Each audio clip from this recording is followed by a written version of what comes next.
Um, Sounded like the cat.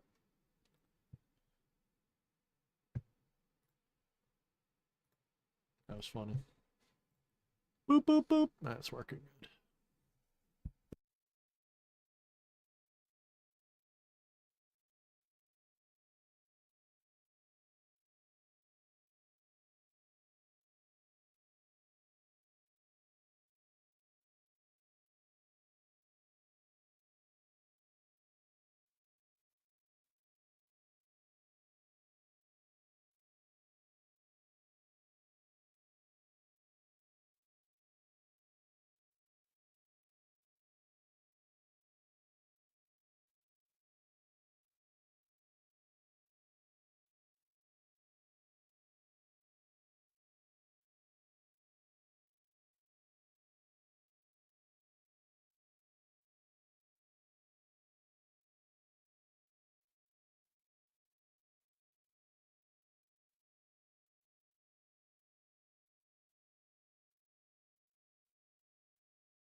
Well, good evening, everybody. It is I, DH Thorne, coming at you live.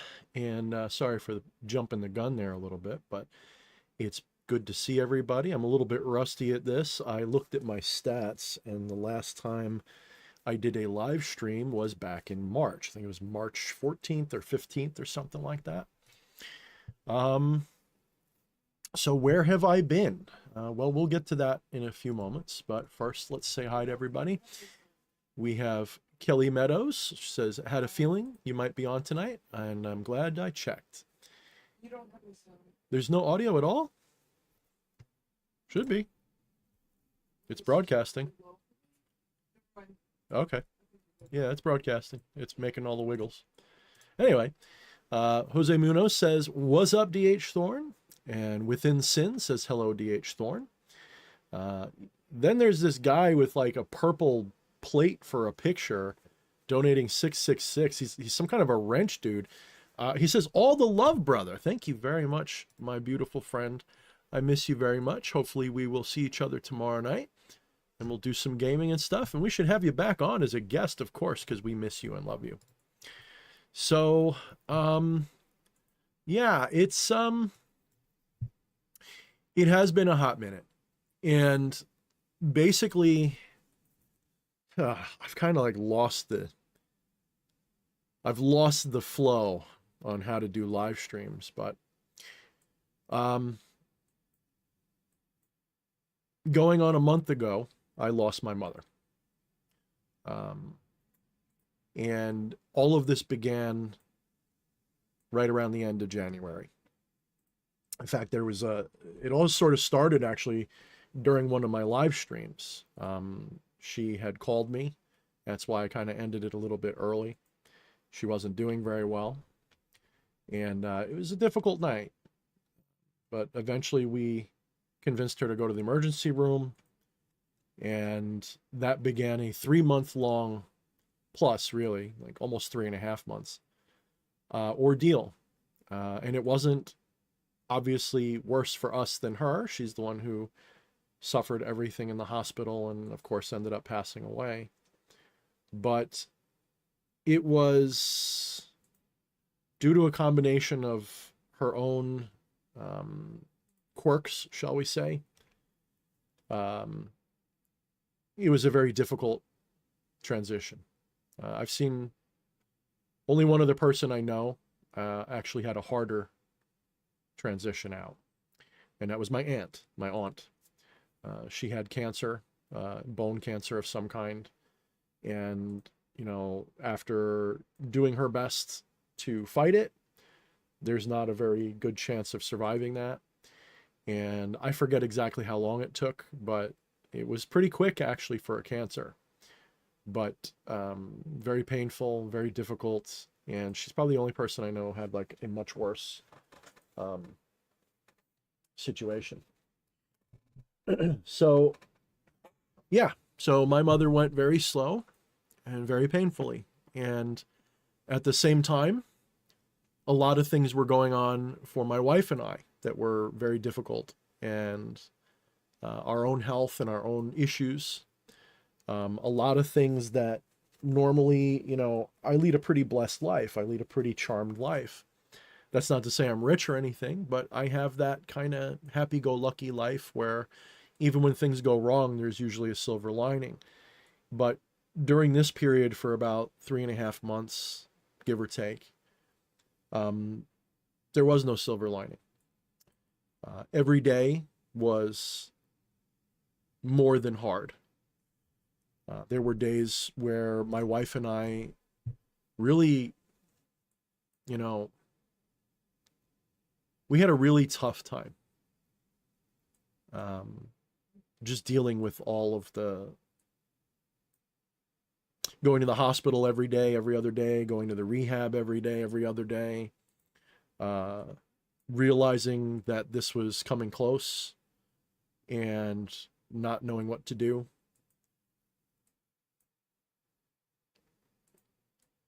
So it was actually really good for the purposes of shadow work. As I said to some of my friends, ironically, this was like spiritual gold in a way, because a lot of my childhood traumas, a lot of the issues, it's not great to talk bad about dead people, so I'm not going to do that. But overall, I loved my mother very much. Don't get me wrong. But she had a difficult life, and it made her difficult, if that makes sense. When I was young, she had pretty much her whole life that I was alive, at least after maybe when I was like 10 or so. She, maybe even earlier than that, she had a bad drinking problem. And that continued up until maybe 5 or 6 years ago. There was maybe a year here and there where she wouldn't really drink. And those years were the halcyon days when there was nothing wrong, So she was a bad alcoholic. And that made all of these things so much harder. She had massive mental issues. She had anxiety. She had depression. She had bipolar. But she was also one of the most intelligent people I've ever known. Anyone who knew her knew that she was an exquisitely refined person. She was raised by, well, my family on my mother's side were extraordinarily wealthy. in the 20s and 30s and so on.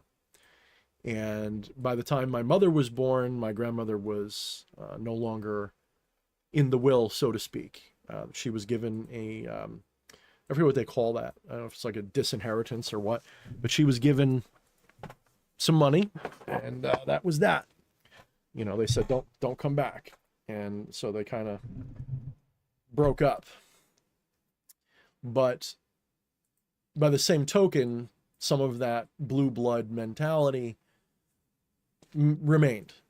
And they were absolutely, you know, I've told people before, I have connections, at least familial connections. I'm not familiar with them. I don't know any of them, but I have some familial connections to, you know, some reasonably potent families. Again, disinherited, so I'm not connected to them that way. But see, this is very difficult because I'm still like I'm back, but I don't really know what to say. You know, you can ask Fleshy. I told him some of the nightmares that happened. He knows a lot more than most. CJ knows a lot. But we kept it mostly to ourselves. I'm not saying I didn't tell anybody any details, and I know I mentioned it on Facebook that it happened about a couple weeks ago. But I didn't want to involve all of my friends and fans online with this. This is a personal matter, obviously. But it took me out of circulation for a while, and it may still keep me out of the loop for a little bit because there's so much still that has to be done. I don't know if any of you have lost a parent, especially like a single parent, when there's nobody there, no other, you know, no spouse, and the children, for whatever reason, either can't help or you're an only child or whatever. There's a lot that you have to do when someone passes away. You've got to go through all these hoops, and for someone with ADD and a penchant for anti-establishmentarian mentalities, dealing with the government and the bureaucracies, the doctors, all of this garbage. It was monumental shadow work. It was monumental. It was a feat of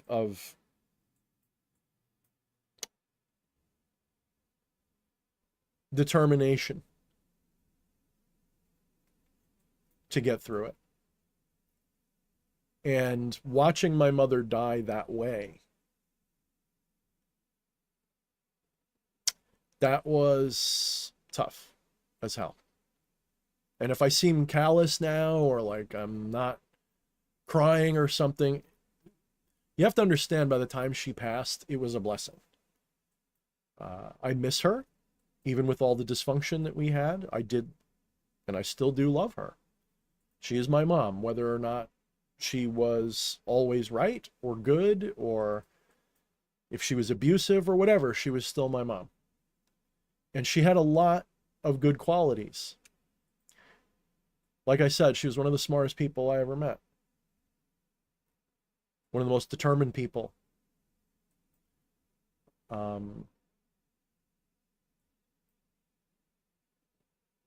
So yeah, it's difficult, but it was a blessing in disguise. When she passed, it wasn't even in disguise. I'm sort of at a loss for words because it's been 4 months of this. So it's really hard, you know. If she had just up and died, like out of a clear blue sky, I'm not saying it would have been great, but my wife and I were numb when this happened. When we got the news that she passed, I think I cried for a little bit. I'd already cried all the tears for 3.5 months, you know. There was so many nights where like I thought I was going to get like a sinus infection from crying, you know what I mean? Like I'm not ashamed to tell you. It was very difficult. But it wasn't like, oh, she's 90 years old, she died in her sleep or something. This was, she's 75. And she probably would have lived to 80 or 90 had she never smoked. And she probably would have lived at least another year or two if some of these things didn't happen the way they happened. There was definitely some things where I'm not at liberty to talk about, but I may look into getting a lawyer because there was a little bit of potential negligence going on. So it wasn't like, you know, poof, she was gone. We had a great relationship, and it's just a matter of getting over it. This was, you know, regular phone calls at 3 a.m.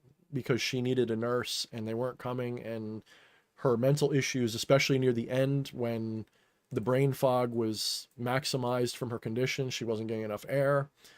She was on all kinds of medication. She had an infection that was giving her brain issues. She had massive dementia. Her anxiety was through the roof. Her decision-making ability was compromised to a degree, and she wanted, frankly, to die. She wanted to die. About a month before she died, she was begging to go to like hospice or something. She just wanted to be made comfortable. She refused all the procedures that might have extended her life, and I completely agreed and understood, because they would have extended it by a week here, a thing there, would have cost a lot of money, it would have been going under the knife or whatever. And she just said, why would I do this? You know, she's a devout Christian, so in her mind, this is the doorway, the gateway to heaven. This is the stairway to heaven. And she was determined not to suffer. And ironically, she did anyway.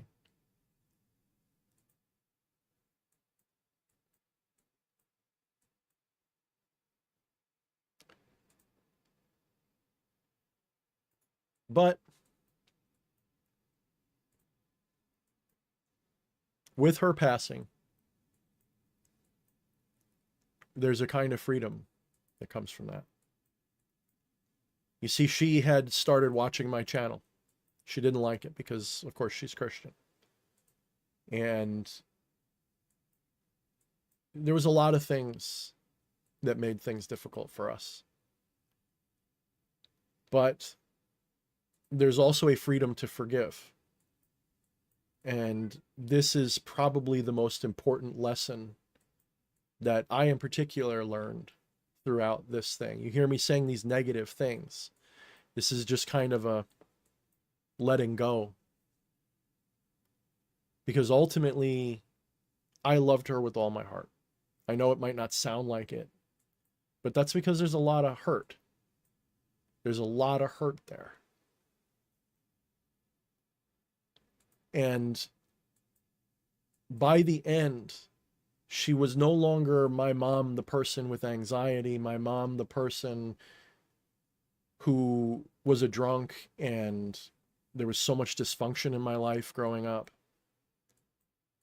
No, she was my mom, the elegant lady, the most intelligent lady I've never known, who could be, ironically, one of the most selfless people I've ever known. At the same time, despite everything else, when the chips were down, just because I was her son, she would do anything. And so by the end, she wasn't any of these things that were difficult. She was just my mom. And I started to see her in a light of understanding. I started to realize I didn't, see, I loved my mother, but there were times I didn't like my mother. And there was times I really liked her, but there was times I didn't like her. And I realized it wasn't my mother that I didn't like. It was a certain, it's almost like she had a split personality. You could even argue that maybe she did have multiple personality disorder on some level. Especially from the alcohol. When she would drink, she was, you know, Mr. Hyde. And when she was sober, she was Dr. Jekyll. And I realized that the person that I didn't like wasn't my mom, it was Mr. Hyde. It was the alcoholic. It was the person with these issues. And so by the end, it wasn't mom, the person with these issues. It was mom. And I saw her as a human being, as a helpless, scared, a person who just needed a little compassion and a little comfort, and the whole world was denying it, because every turn through this, every twist and turn was just one insult and injury. And if I told you all the things that happened to her and to my wife and me during these 3.5 months, you would be convinced that we pissed off a high-level bad guy and they cursed the shit out of us. I know that's not what happened, though. I'm not saying that maybe nothing from negative energy from people who hate me influence things. That's possible. But ultimately,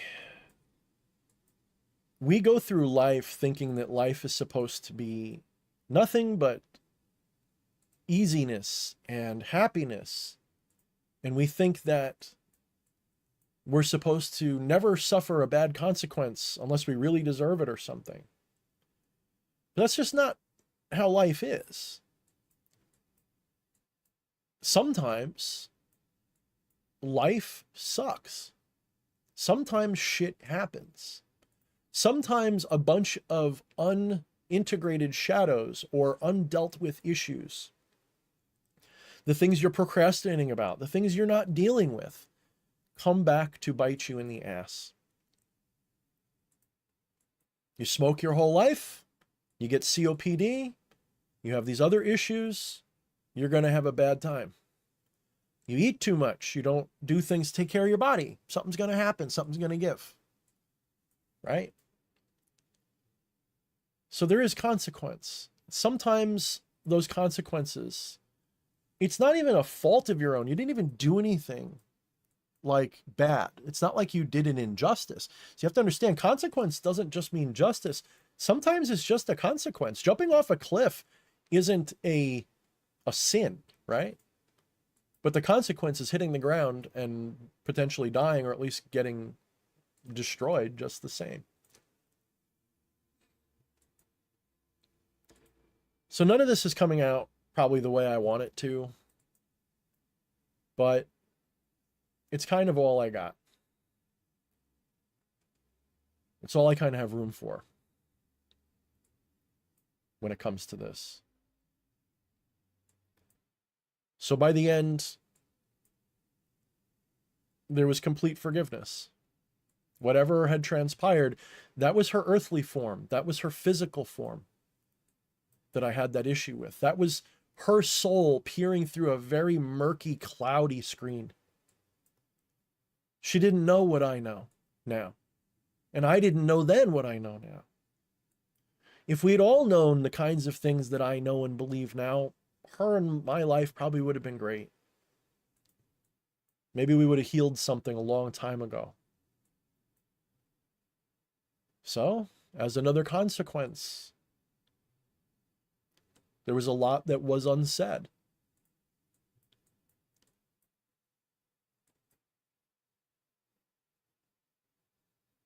But we shared a lot in common. As I said, she was one of the smartest people I ever met, and she was very spiritual. She was very religious. She knew her Bible better than most pastors do.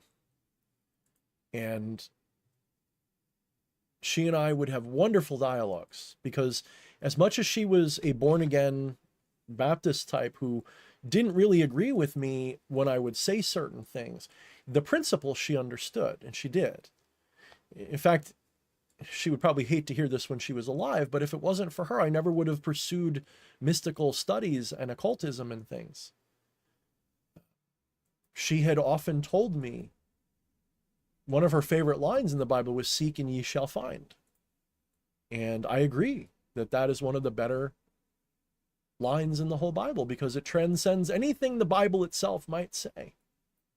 Anything you might have an issue with in the Bible, if you just paid heed to that one line, you'd realize that that is probably the most powerful statement, because as it so happens, it is this discovery and this seeking for the truth,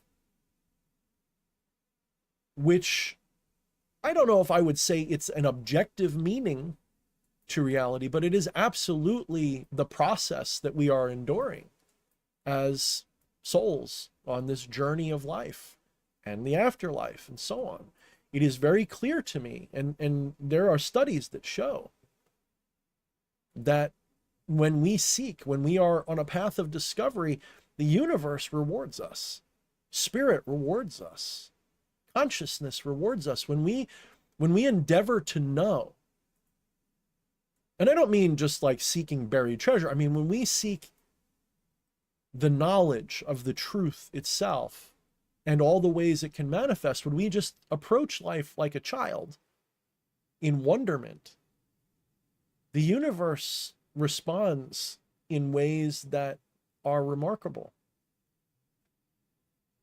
And she always was on a quest for knowledge and for understanding, and she loved science fiction, she loved fantasy, she loved to think, she loved to talk. She was a product of her era, of course.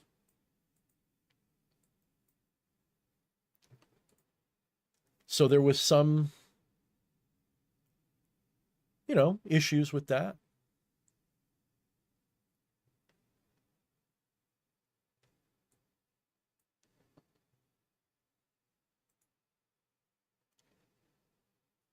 I'm going to miss her a lot, though. I'm going to miss our goodnight phone calls pretty much every night. I'm going to miss being able to sometimes just compare notes about various things, from politics to religion to... She loved animals a lot.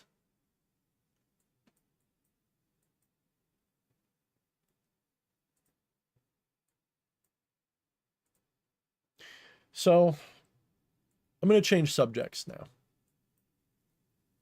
But I just wanted you guys to know, and I'm not even telling you a fraction,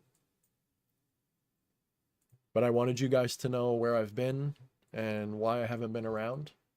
Some people might not understand, like, okay, so someone died. Why were you gone for 3 months? Because it wasn't just like, oh, she died.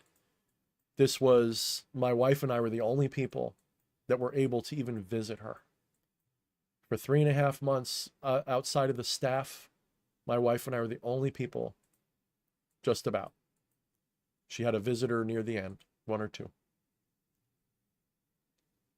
So we pretty much took it on the chin. We face tanked 3.5, 4 months of this with very little outside assistance or support, even from friends, because I did not want to burden them. I didn't want to be like, hey, such and so, this and that. Once or twice I dumped on Fleshy, once or twice I dumped on CJ, once or twice I dumped on Eddie, yes. But it was, if you ask them, it was just a couple times.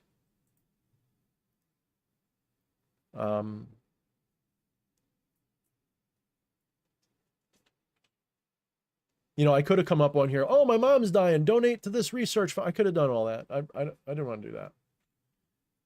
And at some point, everything on social media just felt more hollow than ever. And a part of me realized that there's a part of me that doesn't like D.H. Thorne. I know, crazy, right? But there's a part of me, Daniel, that doesn't like D.H. Thorne anymore. When I first entered into this game, I hammed up the arrogance quite a bit. And I still seem smug to people because it's just maybe the way I was taught to talk. But I didn't really like who D.H. Thorne was becoming. And I wanted to change that for a while now. I wanted to shift my focus. I wanted to move away from things that I understand way better now. Because when I first began this, I was operating on basically the same information most other magicians, demonolators, whatever you want to call them, were operating under. I was intuiting my way through everything. I was researching, I was learning, and always was drawn back to fundamental mysticism and metaphysics. The heart and soul of all occultism and mystery schools. It has nothing to do with the stuff most people equate. Pretty much every mystery school ever, pretty much every occult tradition ever, with obvious, there are exceptions, but pretty much all of them, the big ones, they all walk you towards some form of mystical non-duality, monism, something along those lines. They all walk you towards that. Hermeticism, Kabbalah, obviously, Advaita Vedanta, and various other non-dual traditions from India. They all teach you the interconnected nature of reality, the oneness, the numberless whole, the Tao, right? The void, consciousness, emptiness, Brahman. And while there's disagreement between all of these traditions on some issues, some mostly superficial ones, they are all in agreement that the source itself is a perfect enigma. It is unknowable in the intellectual sense. It is only knowable in the Gnostic sense, the experiential sense. You can't understand the divine. You are the divine. And just like an eye can't see itself directly, it needs a mirror. The divine needs to mirror itself with its own imagination, its own concept of itself, its own logos, its own laws and picture of itself, its own maya of itself. And so, of course, throughout this period, I was falling back on my spiritual strengths to carry me. And I was doing quite well right up to a certain point. I got really deep into meditation again. In fact, I wear my mala now all the time because I use them a lot now. I have two of them, different purposes.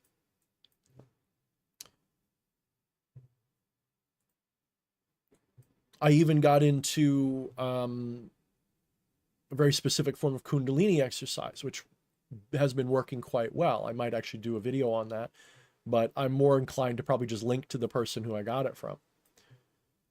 Put my own twists into it, perhaps.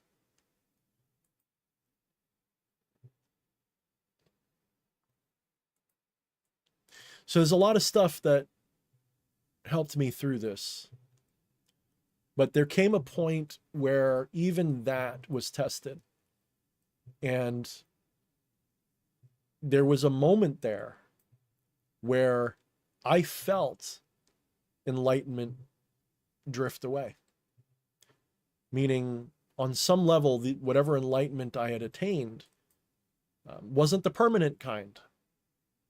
And just so you guys know, like, enlightenment's like a dirty word in most metaphysics because most people don't understand what it means. People can say, oh, I'm enlightened. Well, what does that mean? You can be enlightened temporarily. That happens a lot. People will realize what they are, and it'll bring them comfort and peace, even in adversity. Then there are times when that fails. I've often said, like, oh, I'm this guy, but if I stub my toe, I'll still curse about it, right? It's very similar to that. Well, this was like an epic toe stubbing. Like, this was a toe stubbing from beyond the beyond the beyond. And it, for a hot minute, I even questioned things that to me were self-evident. Not the fundamental stuff. Consciousness is still fundamental to me. Those things weren't. In fact, if I didn't maintain that, I don't know, I probably would have needed to get direct counseling for a lot of it because it was so tough. But I was able to fall back on that and remind myself, I am not this person. My mother isn't the one who died, right? That body is just a body that she was using. That was just her avatar, her physical avatar in this world.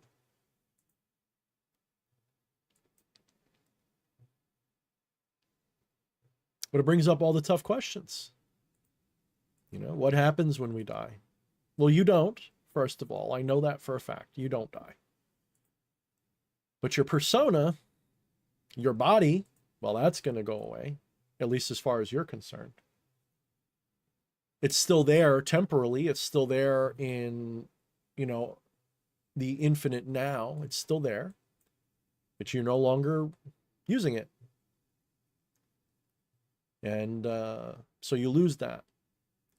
And if most of your identity is rooted in that, well, your passing is going to be that much more traumatic.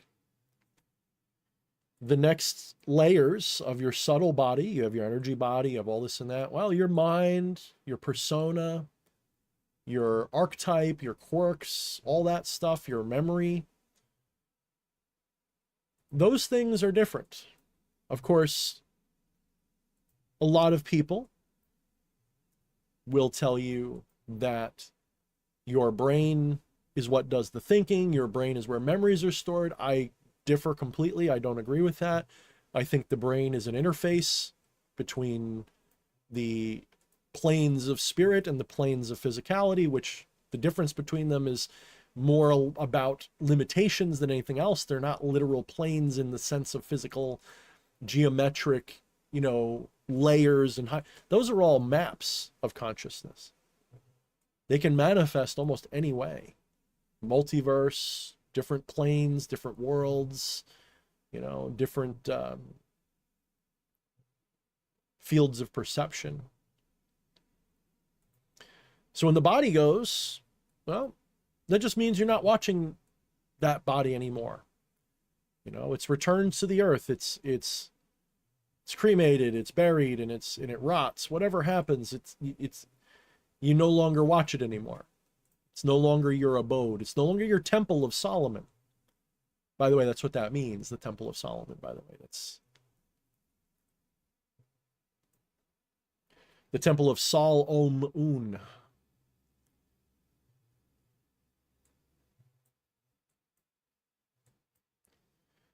So what's left after that? Well, obviously your mind, your persona, your emotions, your energy.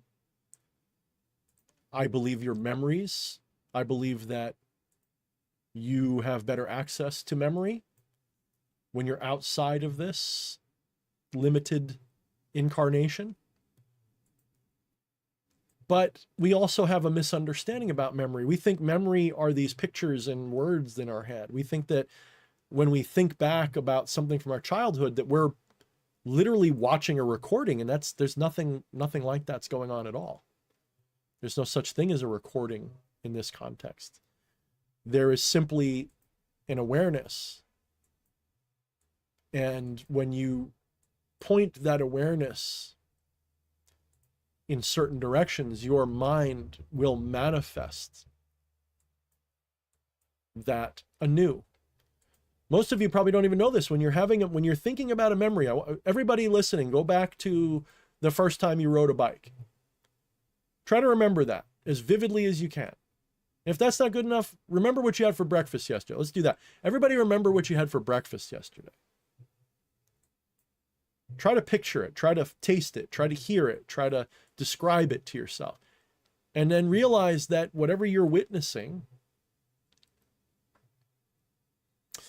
that is not a recording. That's literally your mind recreating the events from impressions in your psyche. Echoes. It's like your mind keeps a shorthand record of it.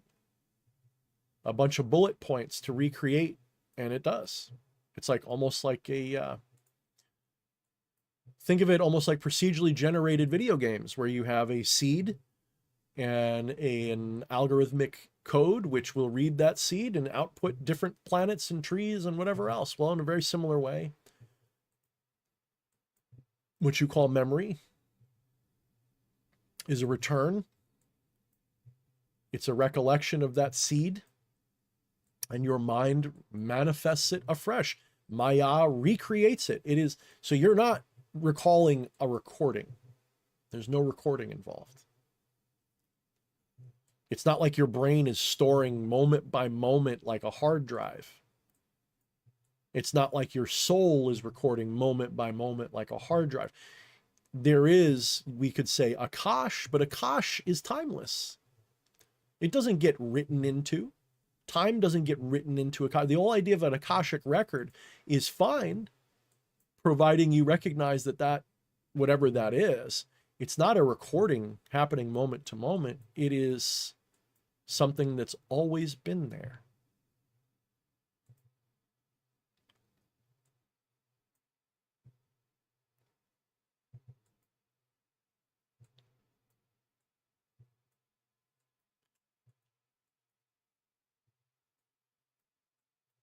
You could almost say that Akash is like the pleroma, or a block time multiverse in which all the information that could manifest is written.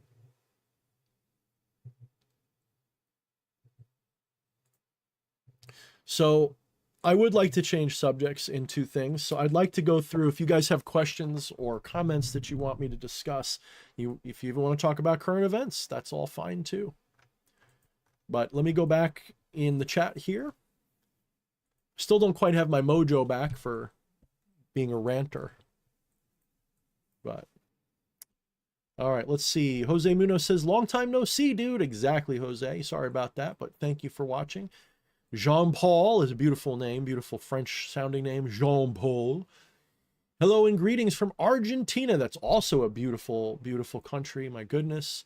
So maybe is that still French, Jean-Paul, or is that more of a Jean-Paul? Is that like, give me a heads up. Joffrey524 says, hello, long time no see. That's right, Joffrey. I am back. I will hopefully be here every week again like I was starting now, though next week is a little iffy because I got a lot to do.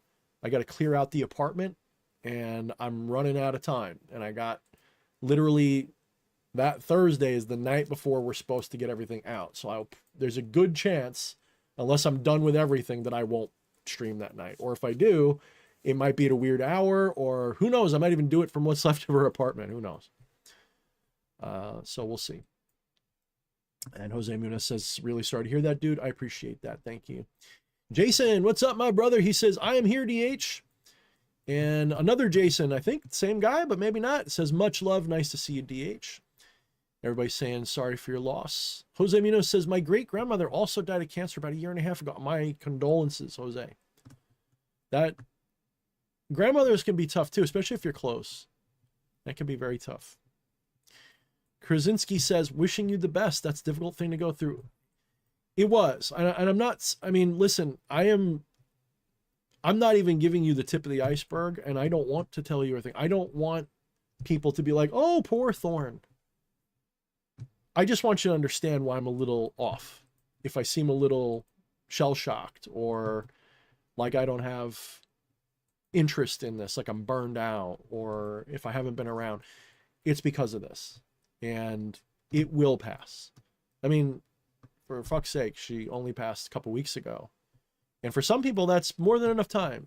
But it was such an ordeal that it doesn't feel that way. So let's see. Cox Video says, hi, DH Thorne. What's up, Cox Video? Good to see you. Jay Baldale says, damn, love you, Thorne. Love you too, brother. Thank you. He says, can't imagine. Let's see. Joffrey says, my mom passed away in 2000 and dad in 2010. My brother passed. Oh, that's rough. How old are you, Joffrey? Oh, that's tough to hear, man. That's tough. That's a lot to lose, but I mean, at least it was spaced out, but losing everybody and then your brother and all that, that's a lot. Yeah. Makes you think, right? Solora S says, sorry for your loss. Take all the time you need. Oh, I appreciate that, Solora. Like I said, I'm going to slowly weasel my way back into everybody's hearts and minds soon, but it's going to take me a little while. Cox Video says, my stepmom died on March 27th. Yep. From a stroke and brain aneurysm. Ugh. She lived just about an hour after midnight as my birthday. Oh, brother. Oh, you know why I can relate to you? I'm not going to tell you my birthday, but I'm just going to say I'm also an Aries. And my mom passed. Let's just say I got to see her. I got to celebrate my birthday one more time.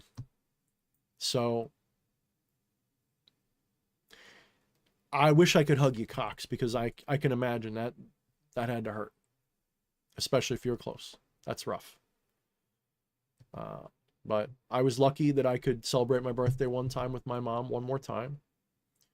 The poor soul couldn't eat any solid food anymore, so we ended up giving her the icing and blending up the cake, and she kind of ate it like ice cream, I guess. Couldn't really enjoy it. She was in pain, you know, it was difficult. But I can hold on to that, you know, that she got to see my birthday one more time. And that meant a lot. So I'm apologizing for, not apologizing, but I am sorry for your loss too, Cox. I didn't know. And that's rough, dude. That's really rough. My condolences. Joffrey says, my brother was 75. Whoa! How old are you, Joffrey? No One From Nowhere says, it has indeed been a while. Sorry for your loss. Thank you, No One From Nowhere. Xander Promeo says, heartfelt condolences, DH. Thank you, Xander. Ajna, what's up, brother? He says, hi, everyone. Hello, everyone. And peace in her name, DH. Thank you. Peace in her name. Absolutely. And peace for everybody, because we're about to go through a big dark night of the soul as a civilization. Trust me on that. Yurko says, sorry for your loss, buddy. Thank you. And Joffrey says, Matthew 7:7-8. I'm going to Google it because I don't memorize scripture. That was my mom's job. For everyone that shall ask us, receiveth, and he that seeketh findeth, and to him that knocketh shall be open. That's exactly the good on you, brother. Like I said, I didn't memorize the Bible. That was my mom's job. I memorized what mattered. I didn't care about what numbers it was. Thank you, Joffrey. That's exactly the right quote. Kelly Meadows, condolences with a bouquet. He says, lost my own mother almost 4 years ago due to stage 4 heart failure and crippling arthritis. She was bedridden, and my dad and daughter were doing home hospice care for her. That's rough. Yeah. I honestly wish she could have done hospice longer. If they had put her in hospice a week earlier, I know this sounds weird, but she might have enjoyed it, quote unquote, because she was in this horrible rehab, and despite us being there all the time, putting our foot down, there wasn't much they could do. Even when they were being as attentive as humanly imaginably possible within reason, all they could do is just give her morphine. It wasn't like they could do anything else. There wasn't much else they could do. So she spent the last couple weeks of her life in a strange place with a nasty roommate, with nurse staff that you're just a job for the most part. Not that the nurses were okay, but the regular staff, I don't know. So I wish she could have done either hospice at the big hospice or home hospice, or what they call it, palliative or whatever it is. I wish that they could have done that, but due to money and due to other things, there wasn't really anything we could do. And all of the hospice places around here, they have rules about how long you can be there, and if you're there for longer than a certain number of days, you might end up paying for it and out of pocket. And so they wanted to be really sure she was dying before they sent her there. And the last time I saw her alive, she wasn't really her. She kind of woke up out of a morphine coma, and she didn't recognize me, I don't think. Her eyes were glazed over, like, I don't even think she could see me, if I'm being honest. Maybe she could, but. Kelly says, my brother-in-law and my only sibling, younger brother, both unalived themselves, within a week of each other at the end of summer almost 3 years ago. Different issues. This almost ended me. I get it, Kelly. Gosh, man, shit. That is rough. That is really rough. You'd had a lot of loss. See, that's why, when these things happen, I try not to be like, oh, woe is me, because there's people who have it much worse, man. But then when you think about it, this kind of pain, it's past a certain point, it's all the same. I'm not saying that it doesn't hit you harder when it's all happening. Of course it does, but there's only so much that your psyche can handle before it just kind of shuts down. You go numb, you go into autopilot. When you reach that level of trauma or pain, it's like you're all kind of equal. Yeah, like you could technically say absolutely, Kelly, you had it much worse than I did from the sound of it. My condolences, girl, I swear. But on some level, you go numb, I guess, and that almost ended me thing, I totally get, maybe for a different reason. One of the nurses noticed, one of the people, the I guess she's like a counselor for the hospice. She told me, um, this really happens, that people, especially spouses, will be perfectly healthy when their spouse or loved one takes ill. And by the end of it, there are cases where people die because for whatever reason, they neglect themselves, they get sucked into all of that suffering of the death, they get sucked into all of this, and it absolutely can end you. Like, I mean, you don't even necessarily have to unalive yourself on purpose. It can just end you. Your body, you can neglect yourself. You can die of stress and misery and a broken heart. You can die of a broken heart. This is not disputed. You can absolutely die of a broken heart. And there was a solid week there where, I mean, maybe I also had an infection or something, because it was, like I said, I was having my own health problems. I do kind of believe that the way this went down, because of the stress, because of the broken heart, my own immune system was not working perfectly. I picked up a bad infection. I had this other stuff. And it's like,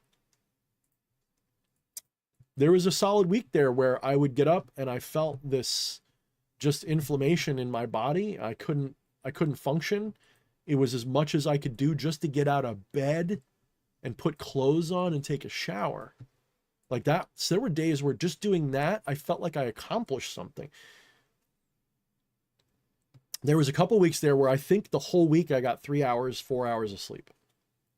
Either because my mom was calling, or the hospitals were calling, or the nurses were calling, insurance company, all these things. There's always something. And the way I am, when I have a busy day, there's a good chance I'll stay up late to have personal time. I think it's an ADHD thing. I looked it up and I'm pretty sure that's what it is. When you have ADHD, you tend to, when your time is being occupied against your will by something, you tend to isolate and stay up late to get private time, just so you can think about something else, you can kind of like normalize. And so I'd go through a long day and then I'd be up from, say, 10 in the morning, because I was up late at night. I'd be up from 10 in the morning till 5, 6 in the morning. And the worst days, I maybe got no sleep except an hour here and there. So that stuff can kill you. It really can. The stress, the heartache, that stuff can drag you down with them. And so I get it, Kelly. I don't know how it was for you. I don't know what you mean by it almost ended you, whether it was just it broke your heart and you wanted to end it all, or you were literally being dragged into that wake. It's almost like in the movie The Titanic, they like you go down with the ship, right? Like if you're too close to the sinking ship, it'll suck you down. And that's what can happen. Like, I now realize that any idea that I will be able, at least at this stage of my life, be able to deal with the loss of my wife or my son, I don't know what I'll do. You're gonna have to put me in a coma. You're gonna have to medicate the shit out of me. And that's coming from a guy who can usually face tank a lot of shit. I realize that when it's my wife's time or my son's time, unless we're so old and it's like, oh, finally, if it's any time before like 80, I don't know if I'll be able to handle it. I really don't.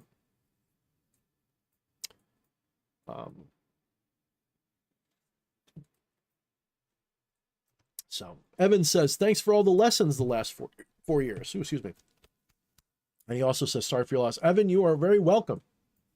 To help you understand, I'm not just here to try to teach. This is also like a journal for me. Although I haven't really watched any of my stuff in a long time. I used to watch it to like remember things. And at some point it just kind of became, hey, I'm a content creator now, So I got to tell you, There are times I come close to burning out on certain subjects, especially when you have ADD. You do burn out. But this whole thing has been a labor of love from day one. It's never really been about, oh, I have to do this for money, or, oh, I have to. I've always told you guys that even if the money dries up, which it kind of has to a degree, I don't make enough to live on from this anymore. For a while I did. I told everyone, even if there's no money in it, I will still be doing this because this is my passion in life. This is my joy. Oops, let me scroll up. I lost it there. Ajna had said something very wise. Where'd you go, Ajna? He says, dispassion cannot be hurried. You are correct. Hurrying to dispassion is a form of passion of its own, and it just prolongs that passionate period. The only thing you can do is just recognize the self, the true self, the Atman, or whatever you want to call it, the void, whatever. And to just spend your life being mindful of that. And as you do that, it will come. There will come a certain degree of dispassion. I have to tell you again and again and again, if it wasn't for everything that I have attained, shall we say, in the matter of realization of the mysteries, this last 4 months probably would have broke me, like really broke me. It came very close as it was. My wife and I, we had a couple of nights there where we were just like, what the fuck? Like, holy crap. And, but we made it. We even learned to be nicer to each other, ironically. Like I said, this was spiritual gold, even though it was a nightmare. You know, that's how life is. That's how shadow work works. It's kind of like a bad trip. If you've ever messed around with psychedelics, the worst thing you can do if you start having a bad trip is resist it. Oh, I got to turn it good. Nope, that don't work. If you're having a bad trip, you have to lean into it and try to enjoy the badness. You have to try to find a way. Well, enjoy is not the right word, but you have to find a way to lean into it, to just sort of realize that this is like watching a horror movie. And we like horror movies, right? When we don't feel like it's us, it's fun to watch people getting chased by monsters and shit. When you're having a bad trip, especially like the one I had where it was like a mood swing trip, it wasn't even that I was seeing things that were scary. I wasn't seeing anything. It was like it went completely emotional. Whatever it did, it didn't give me visual stuff. It gave me like just a pendulum mood swing, and it was fast. It was like happy, sad, angry, happy. It was like literally like 5 or 6 seconds on each emotion. They were very intense. I mean, man, that was rough. But all I could do is lean into it and ride it out. And it worked. And I actually gained something from that too. It gave me a better perspective on people who ends up with mood swings, because I really got to experience what it was like to have like really severe bipolar for like 2 hours. And when I say severe, I mean like they'd lock you up severe, like, you know, crying and laughing within a few, like manic depressive, right? Yep.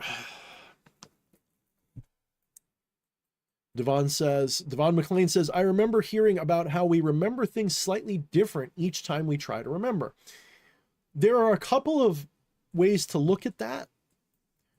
One of them is, yes, your memory is a copy of a copy of a copy, right? So as you copy and recopy it, it changes a little bit. If you ever do a copy of a copy, eventually artifacts work their way in, and over enough copies, you can have something completely different. That's why DNA breaks down. So you get like cancer and stuff. It's one of the explanations for cancer. That's how you have mutation, because eventually when the genes copy each other, when your DNA is copied, when it's creating a split in the cell, there's sometimes an error gets introduced. And then that compounds. Well, the same thing happens here. That's what they think is going on with memory. But there's also, if you're into the mysticism I'm into, there is a different understanding, and that is that there is no such thing as the objective past as you think of it. There is a past that you remember, but that doesn't mean it was the past, and it doesn't mean that it was as you remember it, and it doesn't mean that what you remember is wrong, even if it doesn't match what is currently recorded. In the mystical perspective, it is entirely possible that you've shifted into a timeline of reality in which the past is objectively different if we trace it back, if we look at a library or something, look at a history book, than what you remember. And so we conform to the society matrix of what they say the past was. And that's fair. There's nothing wrong with that. That's the logos. That's the rules you follow as a psyche. That is a wavelength. That's a pattern. That's how we're all together. Like, we're schooling along as souls. Like, imagine souls are like fish, and we have a niche in the ecosystem of spirit. And that niche in that ecosystem is the paradigm laws, the rules of that paradigm that we are in. It's like, some fish can't handle as much acid as other fish. Some need salt water, some need fresh water. Some can't live near the surface. Some have to be deep in the ocean, and vice versa.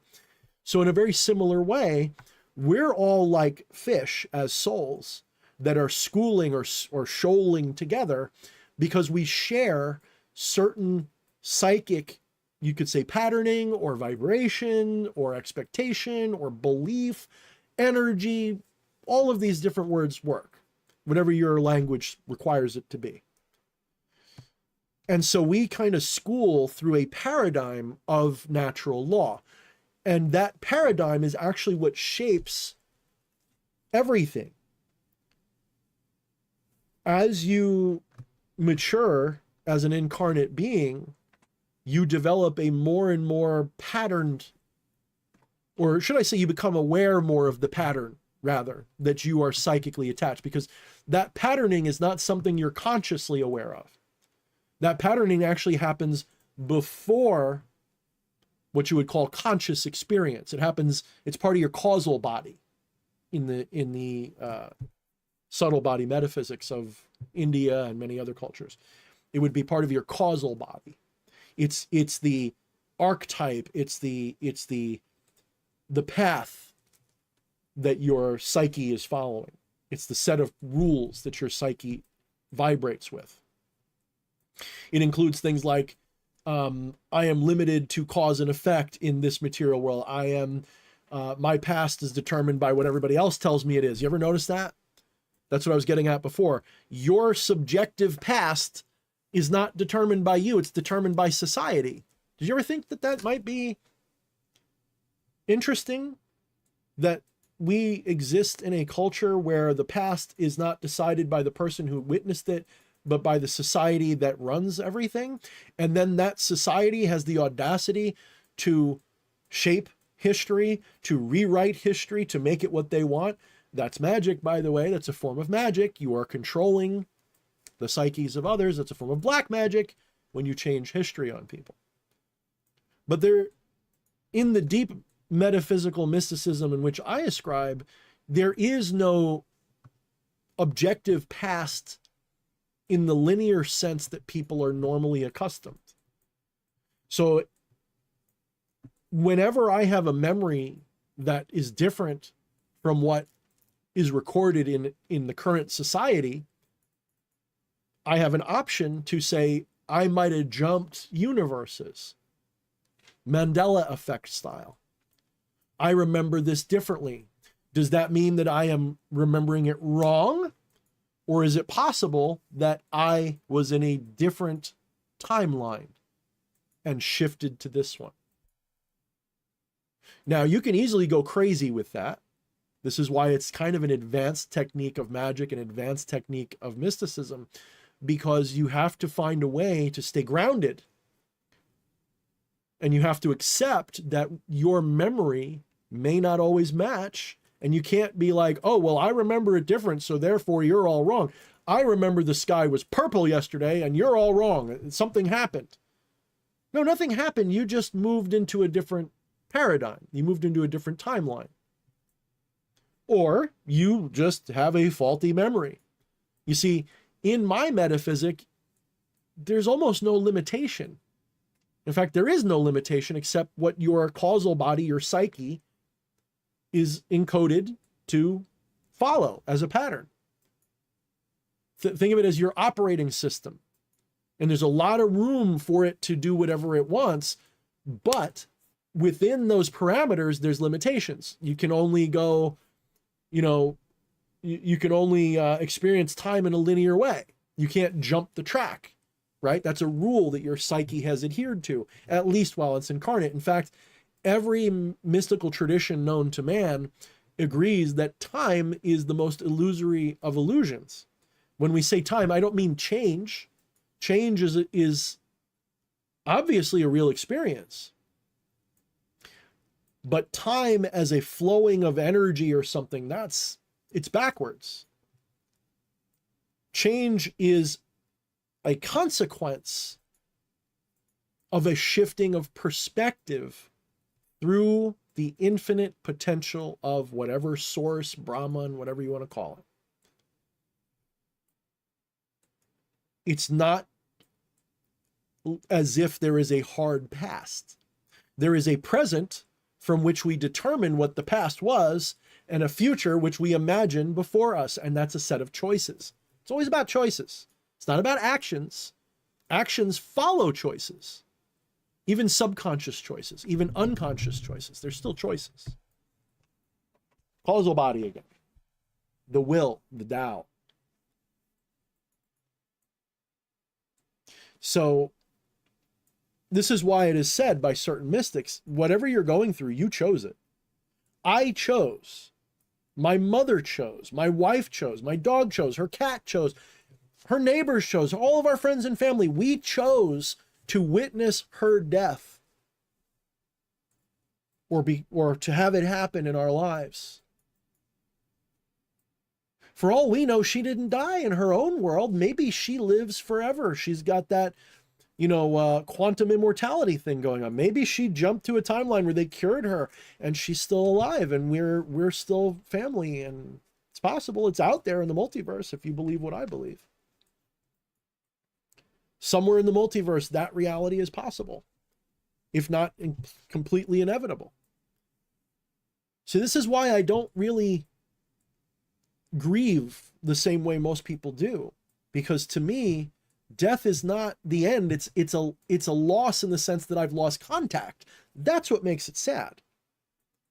I don't sit there and go, everything my mother was is gone. No, that's absurd. It cannot neither be created nor destroyed. Okay? What you are can neither, there is no metaphysic or science which would dare tell you that the essence of whatever you are is created or destroyed by anything. And if they do, they are usually easily refuted. They're not well respected because it doesn't match the evidence. Even a materialist that doesn't believe in spirituality has to admit that whatever it is that you were in life, it's still there. It's just in a different form. They would say that doesn't mean you have consciousness, but they're backwards. They get everything wrong. Whatever.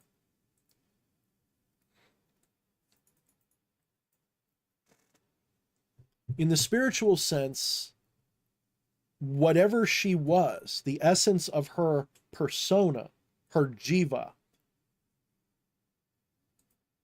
whatever her essence was, it's still there. And consciousness, the divine, Brahman, Atman, is still watching everything through that, whatever that is.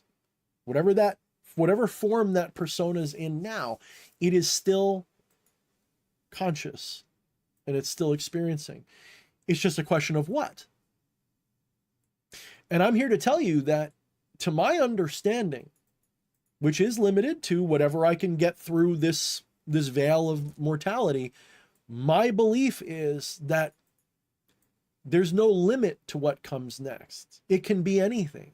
You can reincarnate. You can spend a period in an afterlife scenario of various kinds. You can never die. You can go with quantum immortality. They find a cure for whatever ails you and you live forever. All of those things are possible. Or that's it. Yes, even that eternal death of oblivion, of nothingness, in other words, as if you were never existing, you can even experience a void like that. A complete memory wipe is what I would say. Because ultimately, whatever it is you are doesn't die, right? It doesn't go away. But you can experience that complete loss of your identity. All memory wiped, no connection whatsoever. Now you're a baby. And there's no remembrance of who you were. That's possible too. Some would say that's the most rational. That's the Zen, or at least modern Zen, modern Buddhism. Antiquated Buddhism was different because this whole doctrine of no soul, that's a according to some people like Ken Wheeler, who I think is probably right. I think that's sort of the anatman or anatta or whatever they say. The doctrine of no soul, that is actually wrong according to some versions of Buddhism. So it depends on your interpretation.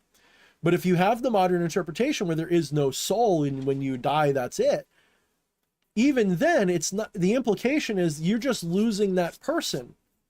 Consciousness has another life. It just doesn't remember the one before. So there's a continuation, but there isn't. The life ends, but the karma continues. And you incarnate into a being that is, if you haven't reached nirvana, you incarnate into a being that continues that karma in some way. Personally, I don't buy that. It doesn't make sense to me. What I think happens is it's like waking up from a dream. That is, if you go through the death ritual, the death ordeal, the death experience, the death agony, I think that for a lot of us, it's like waking up from a dream. If you listen to people who tell near-death experiences, almost without exception, they all tell you that the near-death experience feels more real than the living one does. It's as if they've gone back to sleep to live in this mortal world again. And when they died, it felt like they were waking up. So, grain of salt, because it's difficult to prove that. But I think that there's overwhelming evidence, just like there's overwhelming evidence for UFOs and ghosts and all. I think there's overwhelming evidence that something happens. I don't think it's fair to say that, even if you're a materialist, I don't think it's fair to say that death is the end of anything. If it's the end of anything, it's literally just the aborting of your memories, the relinquishing of memory. It's a letting go. It's not an end. It's dropping something and moving on.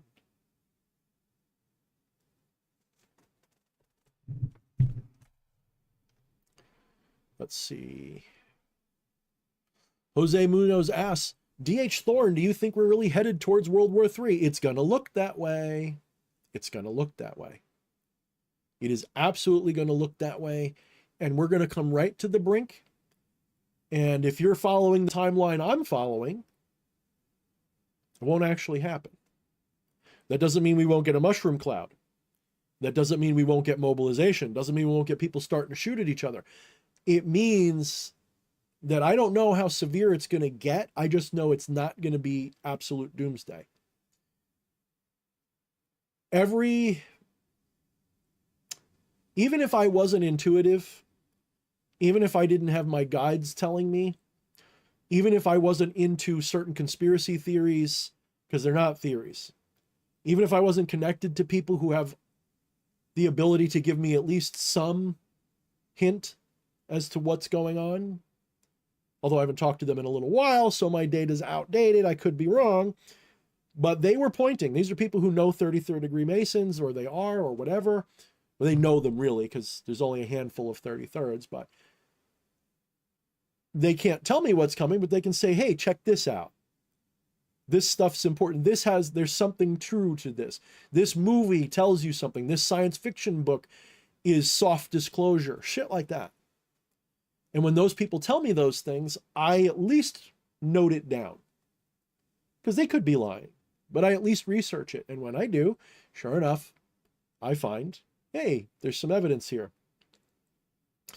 So the timeline that I am heading down, the one I intend to witness, is the one where we end up with a golden age at the end of this.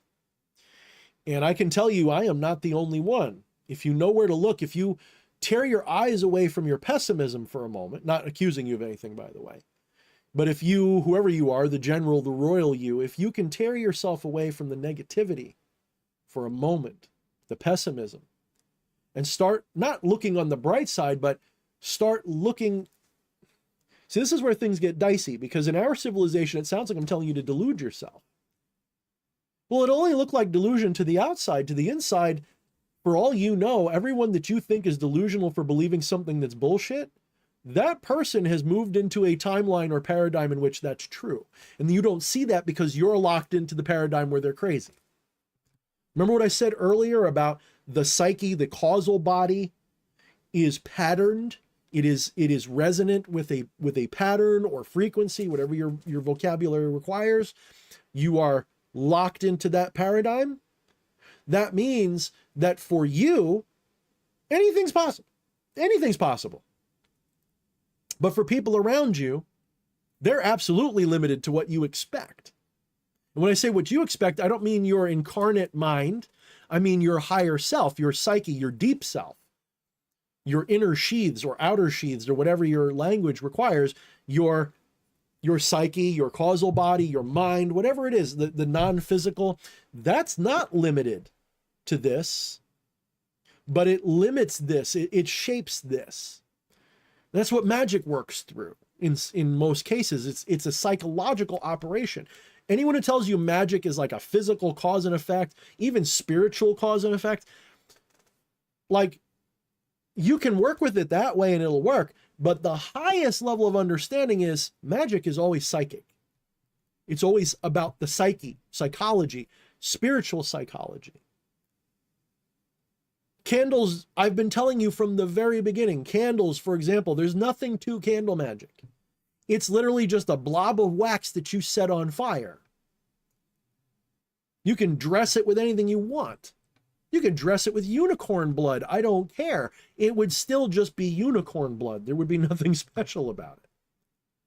But the psyche, because you are the divine, each one of us is a microcosm of the divine. Each soul, each spark is the same source, just from a different perspective of itself. We're all the same Atman, but that Atman is numberless. It's not 1, it's not 0, it's not 2, it's not infinity. It is numberless. Atman is numberless. Brahman is numberless. It's not even fair to say it's the reason why we say it's non-dual, because we're saying it's not 2, but we're not saying it's 1 or 3 or 0. We're saying we don't know what it is, but we know it ain't 2. In other words, there's no duality to it. But to say it's 1 in the numerical sense is wrong.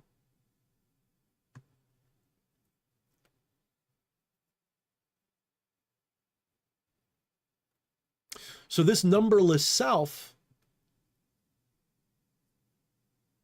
you literally manifest your higher self's will constantly. You are God in your personal experience. There's no doubt. And you have allowed a sort of interplay. You've taken your infinite, omnific, omniscient, omnipotent, omnipresent self, the Atman, and you have isolated a part of that infinity. You've sequestered it through the illusion of Maya or ignorance or avidya. There's different words that different traditions use. You've isolated, you've ignored the numberless infinity that you are in favor of a numberless infinity that's of it's a lesser infinity. Look up in mathematics, you have greater infinities and lesser infinities. So you have ignored the greater infinity in favor of the lesser infinity. And that is what's manifesting, and you're at the center of it, always. That should tell you everything you need to know. Because where else would God be except at the heart of all creation, right? Where is 0 point? It's always in the center of every point in space-time. So that is you. You are the center of your own personal universe. And you can doubt me all you want, but that's exactly what's going on. Each one of us is at the center in a almost solipsistic but not kind of way. In that my wife is at the center of her own version of reality, but she has a representation in mind. And we interact, and that interaction informs the other one. And so we see a reflection of each other.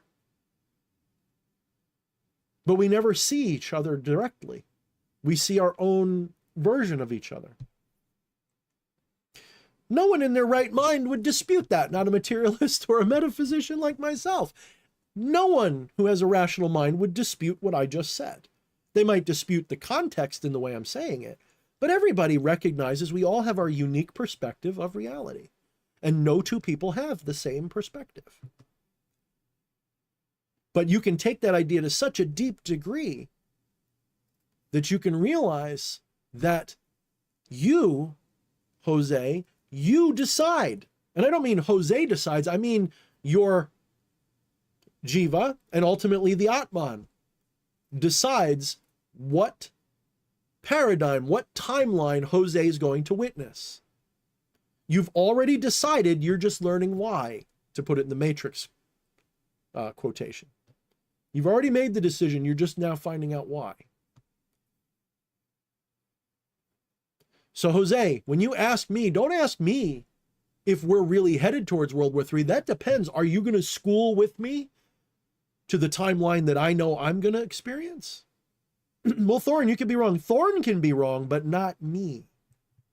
Not the true self. The true self knows where it's going. The higher self knows where it's going, where the lower self is going. And I'm fully aware that there's going to be disappointments for me along the way, but there's also going to be great triumphs and great fulfillment.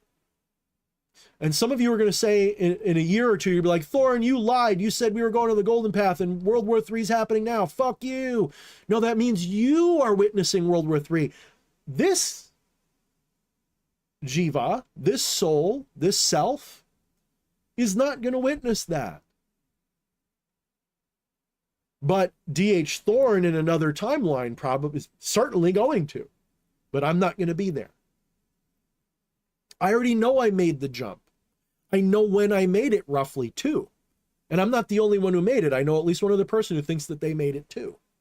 Because they felt it was a similar thing that happened. There was a complete, like some of you guys may have noticed, about a year or so ago, there was like a big flip in things that I realize, think, believe.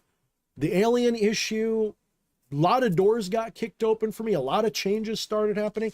That's because I let go of my attachments to the negative timeline that I was holding on to for dear life because I didn't realize it could be any other way. I thought the only way to have a different timeline experience is to force it to change according to my will, to shape reality. That's why I always went wrong. When I was younger doing magic, that's one of the things that burned me was I was trying to make big changes to my life, to the world, and I was trying to force the world. And that cannot happen that way. Because cause and effect is an illusion. Jose also says, I was literally just thinking about asking you about Kundalini. Coincidence or not? Synchronicity, my friend, there is no such thing as coincidences. No such thing. Everything has a source. Atropa! She says, greetings, D. I'm back. So for those of you who don't know, Atropa also had her ordeal. Show a raise of hands here. How many of you guys have experienced life-changing problems more than ever in your life in the last 3, 4, 5, 6 months to a year? How many of you guys seem to have gone through one hell of an ordeal? A dark night of the soul. You ended up losing people. You ended up whatever. But they're not just like, oh, I had a bad day. Like these are, shall we say, signposts in your life. These are moments in your life you're not going to forget, milestones, but they're traumatizing or dark or bad or difficult ones. How many of you guys have felt like you've been going through a crucible? How many of you guys have experienced just the worst of your life, or at least recent memory, in the last year? Something my wife and I have noticed is that seems to be happening to a lot of people. And I've decided that this could be called like a karmic reset or a karmic rebalance. Because I think a lot of people don't realize that a lot of the things that we've been doing with our lives, manifesting, we were manifesting at the behest of faulty information. You see, the powers that be, I've come to realize that black magic isn't something that forces things to happen. It's not good. It's not bad. What black magic is, fundamentally, its best definition that I've found yet, is any form of, shall we say, psychic activity. So it could be rituals, sorcery, psychology, propaganda, any form of psychology, any form of psychic interface that causes someone, not causes someone, somehow gets that psyche to follow a timeline that is false and is in accordance with some other psyche's intentions. So for example,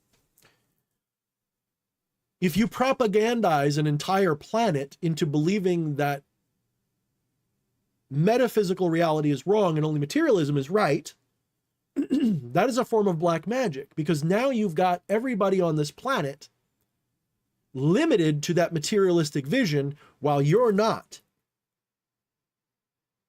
And this gives you control over what they think, what they do, how they live their lives, the society that is governed. If everybody had a spiritual perspective of reality, it would be very different. If everybody on this planet had, for example, a non-dual or monist or some other mystical perspective of reality, it would be very difficult, if not impossible, to engage in war, engage in the corruption that we have, to engage, because we wouldn't have a society that had the same ideas. When you have materialism, you have death, like real death. When you have materialism, you have limit. When you have materialism, you have all the nihilism of materialism, which makes it very easy to talk people into bad things. But if you have a spiritual perspective, if you twist that spirituality into like dogmatic religion, like Christianity, Abrahamism of various kinds, Islam, Judaism, all of these things, you can corrupt a mind into this dogmatic pattern of thinking, and that will shape what they do. Even though they believe in an afterlife, they believe you've got to earn it through loyalty points to some divine sky daddy. And then you just got to set yourself up as the arbiter of those loyalty points. And now you've got a recipe for total control.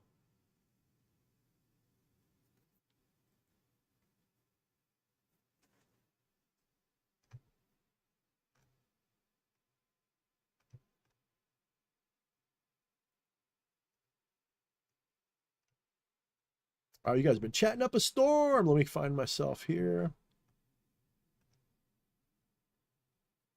So yeah, we're really glad to see Atropa back. She's been through it. She went through a real bad ordeal herself. And listen, I hope that you get united with your friend, your lover friend, whoever, you know. I hope you guys get together real soon. I hope you guys, if you haven't met each other again or whatever, I hope you guys get to see each other soon. But we're glad to see you, Atropa. We really are. Again, if I'm not my usual charming self, I got to relearn how to be natural, because I've spent the last few months in such sequestration, and I kind of lost some of my charisma. I like lost 2 points of charisma on my character sheet. Joffrey says 64 in May. Okay, that answered my question. Thank you, brother. So Tropa says, sorry, D, I know what that feels like. I only have my mom, sister, and Ninurta. I lost my own family. Oh, I'm so sorry, Atropa. She says, I watched someone in the same situation. An ex's mother, she was in hospice, and she wasn't there in the end either. Yeah. Well, Jose, don't, he's saying, talk about unalive, don't do that stuff. I mean, you can do what you want. But just as your friend, I would say, hey, don't do that. But it is your right. Just, here's the thing. When we have that feeling, most of the time we don't mean it. And when we do, I firmly believe in every being's right to self-determination. And if that means exiting stage left, you have that right, in my opinion. Just don't hurt anybody else with it. You'd absolutely have that right. But I would still discourage it because, to be brutally honest, most of the time when we have those ideas, we don't really mean them. And when we do mean them, we usually don't have the means to carry it out. You ever notice that? Like when you really do mean it, like my mom, she didn't have the means to do it. She was begging to go to hospice. If Dr. Kevorkian walked in, especially that last week or two, if Dr. Kevorkian had walked in, she would have said, yes, please hit the button.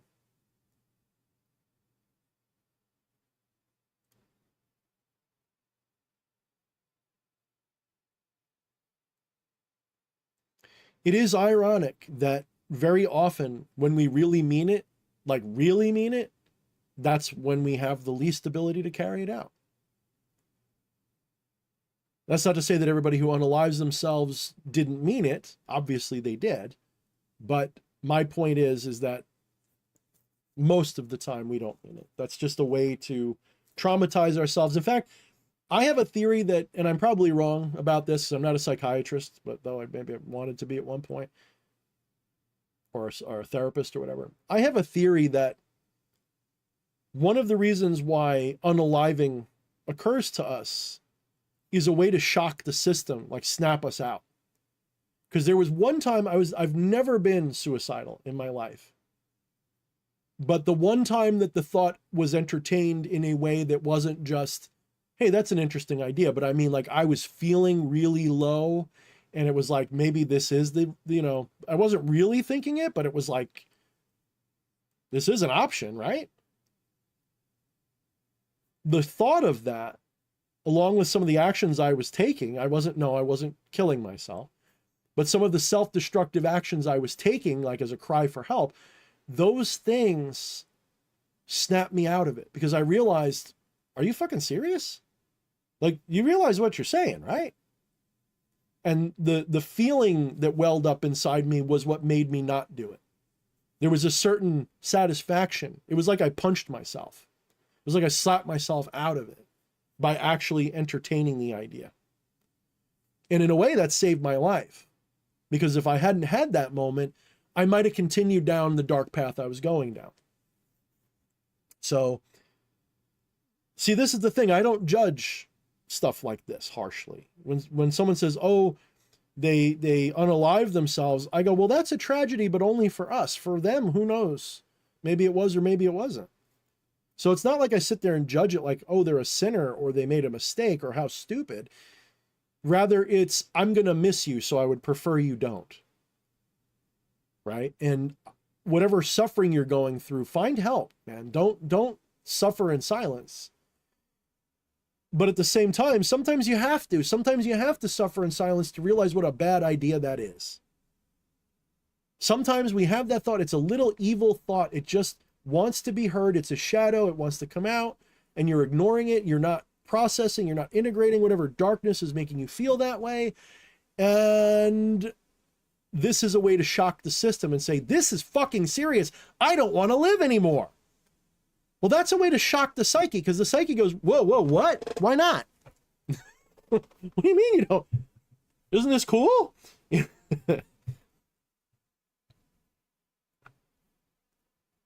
So sometimes it's a way to shock yourself and seek help. Doesn't mean that's always what it is, but. Maiden Liberty's here. She says, hello, heretics. Hello, Maiden. We should change, if we, we should do something with that. Maiden Liberty. Maiden Liberty. Does that mean you're made in liberty? Or are you the Liberty Maiden? Does that mean you're the Statue of Liberty? But that's either Lucifer or, yeah. Depends on who you ask. Order of the Black Dragon. What's up, Order of the Black Dragon? Good to see you.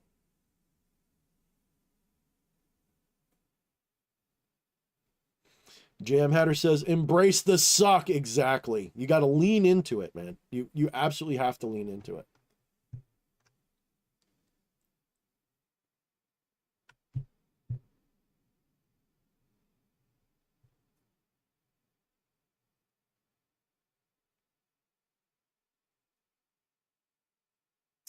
No one from nowhere says, oh, same here. Time has been doing me a doozy. That must be in response to my question about people going through it.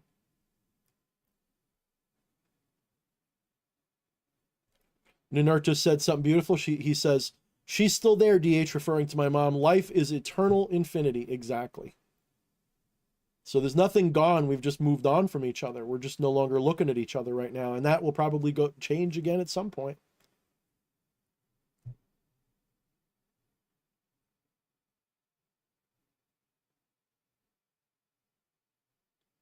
That's right. We are gods. Even in materialism, they have the law of thermodynamics. Now, I want to say something about that in a moment. But yes, the law of thermodynamics, energy can never be created nor destroyed. It can only be moved, amplified, or transferred, change form, etc. Here's the issue. You ever notice that they really try to beat that law of thermodynamics into our heads as if they don't want us questioning it? You ever notice how, like, that's one of those laws like evolution where if you even, and I'm not saying that you should question evolution necessarily. What I'm saying is that there are certain scientific models, theories, laws, whatever, that you're not allowed to question. When I say question, I don't even mean question in the sense like, oh, is it true or not? I mean, even explore and see if there's something maybe we don't know. Like they want you, when it comes to the law of thermodynamics, they don't want you questioning it. They will, and this is because if you question it, you will discover 0 point energy and you will realize that they're lying to you. There is no such thing as entropy in the truest sense. Entropy is a pattern of the causal body. We all universally experience entropy because that's one of the fundamental rules of mortal paradigm. This is why I say, this is why the ancients understood that Saturn was the god of the material world. Saturn is the demiurge, not the sun. Saturn is the demiurge. It's the final emanation, emanated from, so the point is, Saturn, Chronos, time, the corrupter, entropy, the harvester, the hoarder, the dragon that devours its tail, the eternal spiraling cycle that's never the same twice, but is always echoing itself over and over with the same things over and over, just in different forms. That same cyclic Saturnian principle, that's the God, or shall we say, the primary logos, the primary rule of incarnate reality. When you transcend Saturn, either through death and afterlife or reaching a certain form of realization and enlightenment, you can say, no, I am not beholden to Saturn's limitations anymore. I will incarnate over and over. I will have an afterlife. I will never die. There's different ways that that dragon can be slayed. One of the ways to slay that dragon is to not mind it, to simply enjoy the entropic principles, to enjoy the entropy, to become a vagabond of entropy, to be homeless in eternity, to just continually reincarnate, to enjoy the cycle of samsara. That is enlightenment too. You see, there's not just one kind of enlightenment. There's not enlightenment where you no longer incarnate. There's enlightenment where you love the idea of incarnating forever. And even the worst day can be a pleasure. That's the path that I lean towards, because I believe, to me, that represents the only real path to liberation. Because how can I reach some sort of nirvana where I no longer incarnate if I'm attached to the idea of not incarnating? That sounds like another attachment to deal with. So I might as well just learn to lean into the bad trip and have a good time.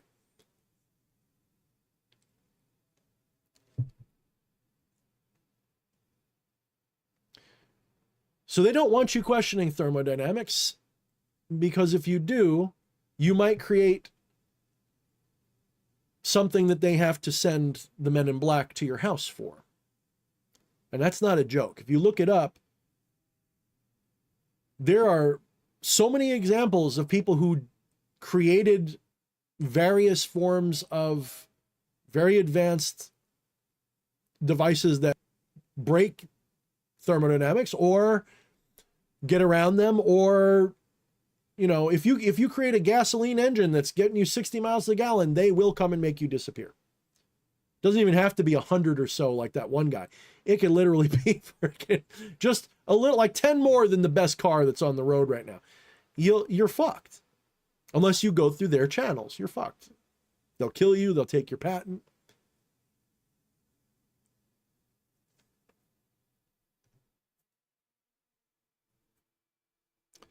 Joffrey says, being 63 now, I have studied thousands of near-death experiences. That's how I learned that I existed before Earth. We all did. In fact, it's not even a matter of existing before Earth. It's that Earth exists within you. So obviously you came before Earth. Earth is a thing that manifested within you. It wasn't here until... See, here's the thing. The source of Earth, the potential for Earth, is part of you and is eternal like you.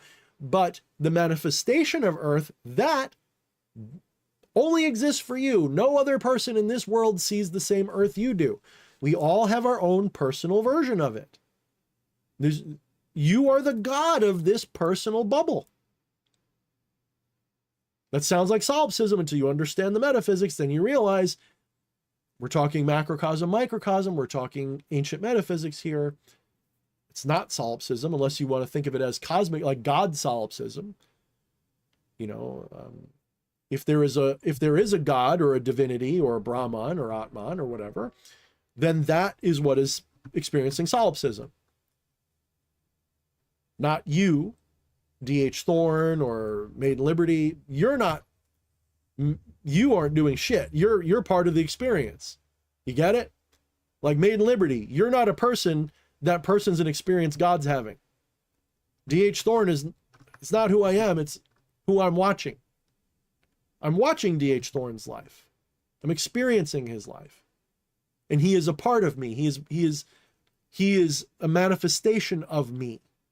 He's a tiny little insignificant speck of dust in an infinite multiverse. And all of that multiverse is me and you and my wife and my mom and everybody. All at once.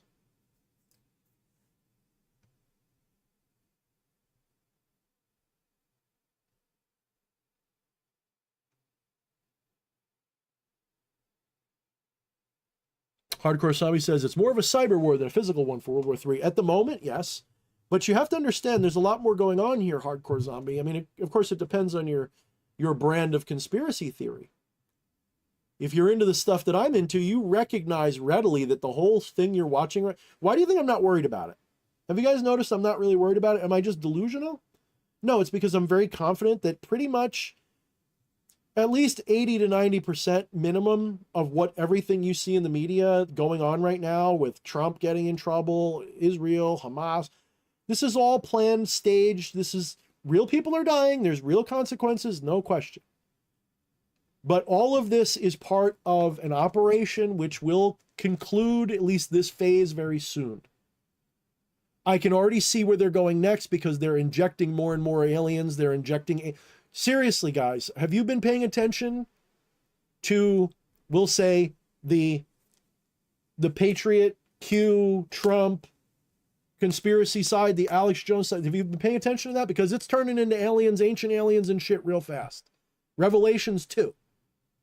They're going off into mystery school territory real quick. They don't even know it. There's a reason this is happening because we're on a fast track to disclosure, D-class. Now, I got to tell you, they're not going to tell you everything. I was hoping they would, but I don't believe they will.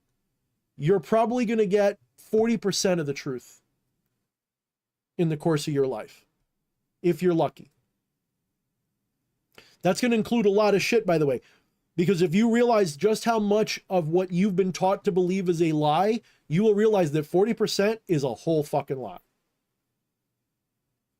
When you realize that minimum 70 to 90% of everything that you have been taught your entire life to believe, depending upon what culture you grew up in, is a bold-faced lie or is meant to protect a lie, from history to science, everything, spirituality, everything.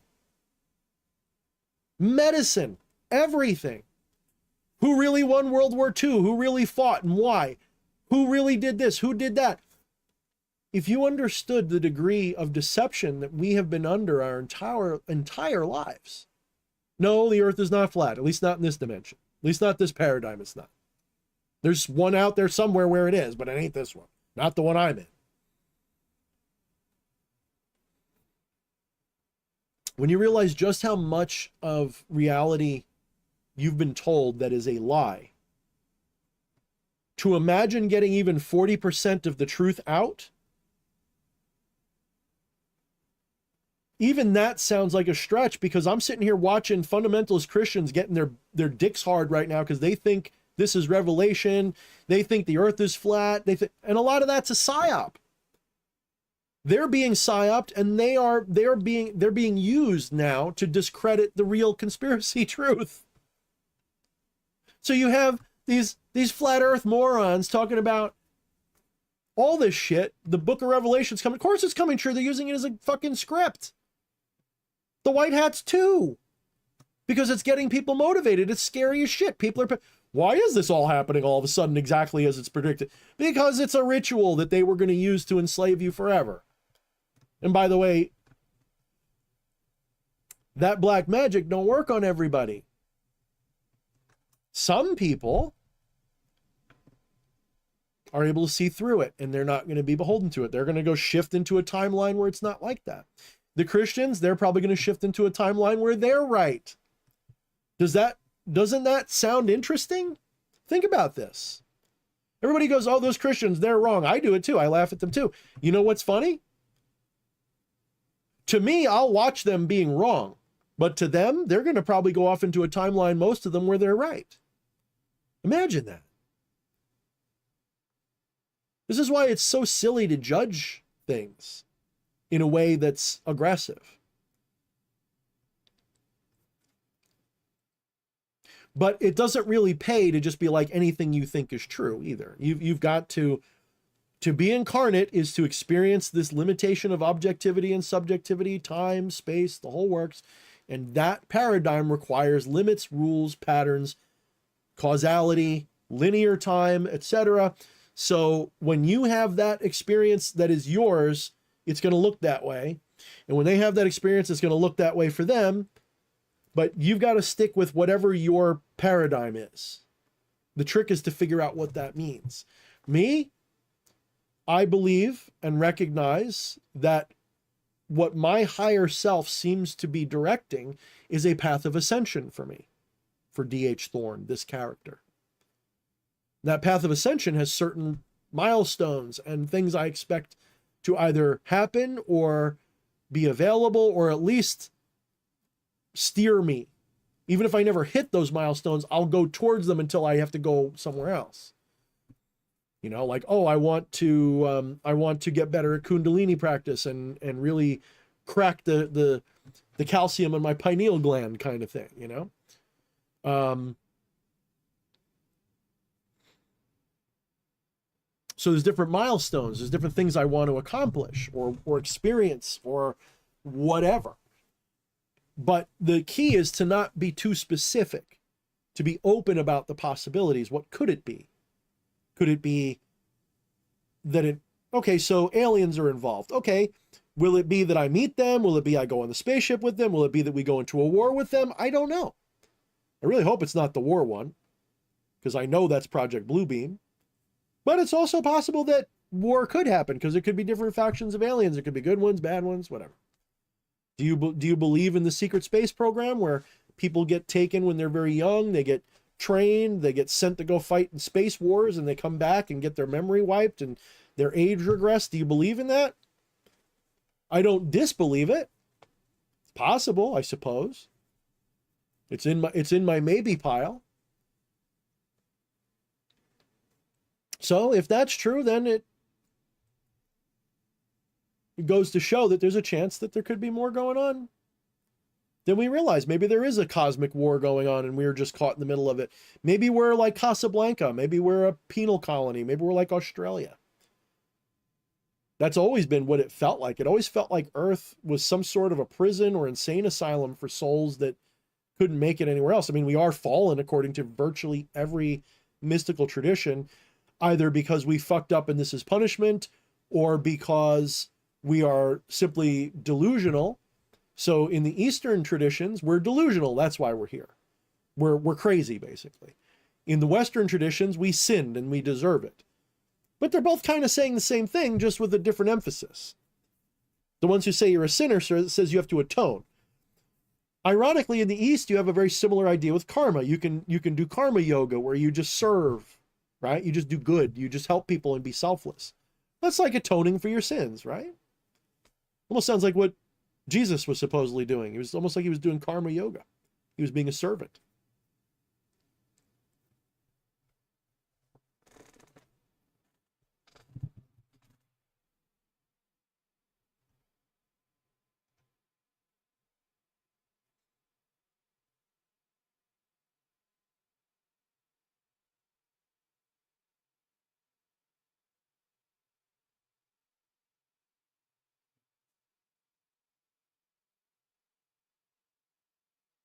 We are gods says, we are gods in our subjective realities. Exactly. All right, guys, I'm going to go through this. I'm going to try to end around midnight Eastern time tonight. So I'm going to go through this chat a little bit more, and we'll see if there's any questions that pop up that make me have anything more to talk about. Otherwise, we'll start wrapping up.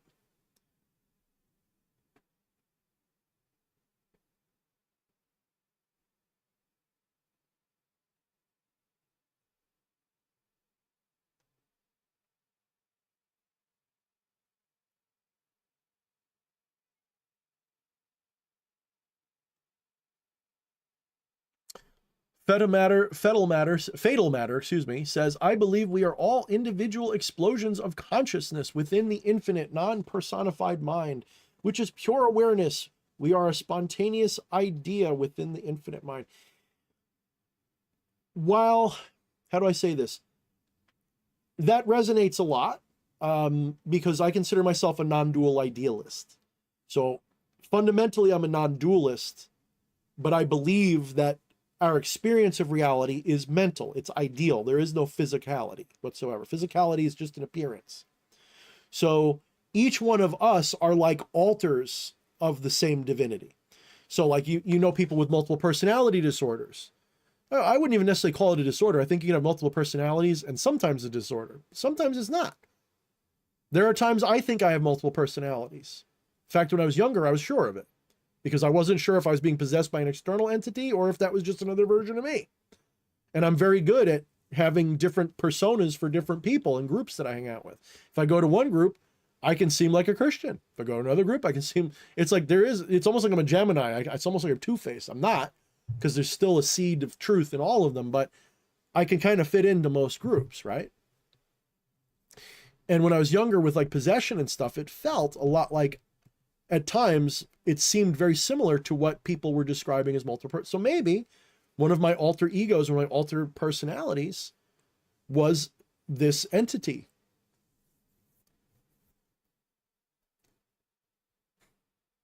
The thing is, as an incarnate mind, as an incarnate soul, spirit, whatever, a lot of us want to rationalize and model reality in a way we can understand, but then we make a mistake. We make a fundamental error. And that error is in assuming that that idea is the absolute truth. When ultimately, the absolute truth is what manifests as this idea. In other words, your idea, which you just described, fatal matter, while it is somewhat resonant with what I'm describing, in other words, it's compatible, it is no more true and no less true than the ones I describe. Now, there might be some that seem more accurate or that are more useful or less useful. Materialism is useful to a point. When dealing with this physical reality, materialism works fine. It helps you build computers and cars. It's pow, good shit. You know, a Kundalini mystic is not going to design a computer that can calculate pi to X number. No, that's not, it's a different thing, different specialty. So you need You don't need materialism to do it, but materialism allows for a focus of attention, shall we say, that can give you rapid insight into the question. But materialism as the ultimate reality, that's false. But then so is idealism. So idealism and materialism, they're just opposite polarities of the same non-dual truth. So there is the truth, the good, the Brahman, Atman, source, the mind that you're describing, like in the Hermetic principles, or a lot of people get the Kabbalion confused with Hermeticism because it says it's, but it's not. It's sort of like the same way I am a non-dualist, meaning I'm not technically Vedic and I'm not any of that, but I talk about Vedic, non-duality a lot. The Kabbalion is to Hermeticism the same thing I am to Indian metaphysics. So it's like this person who wrote the Kabbalion, I forget his name, it's really a New Thought document. It's not really Hermeticism. But the Kabbalion is like a beginner's, for a lot of people, that's a lot of people's first taste of magic metaphysics, is the Kabbalion. And it resonates very strongly, especially with the New Age types. But it's missing a few details. It gets a few things a little bit misconstrued, or said in a way that can be misconstrued. Don't forget, it was written a long time ago. So its language is a little different than maybe I would use. I'm not saying it's a bad book. I'm just saying that's not Hermeticism, not strictly speaking. Like you want Hermeticism, this is the foundational book to get. Get this fucker.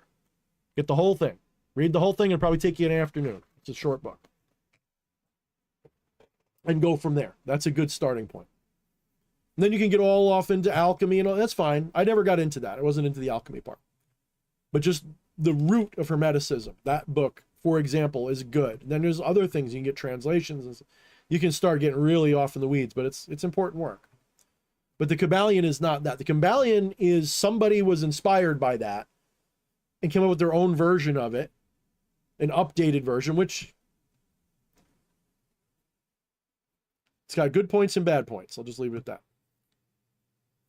But in my philosophy, it's almost like they say nothing is true, everything's permitted. It's almost like that. It is both and neither. Reality is both material and ideal, and it is neither. So material and ideal are manifestations of the absolute, which itself is beyond definition.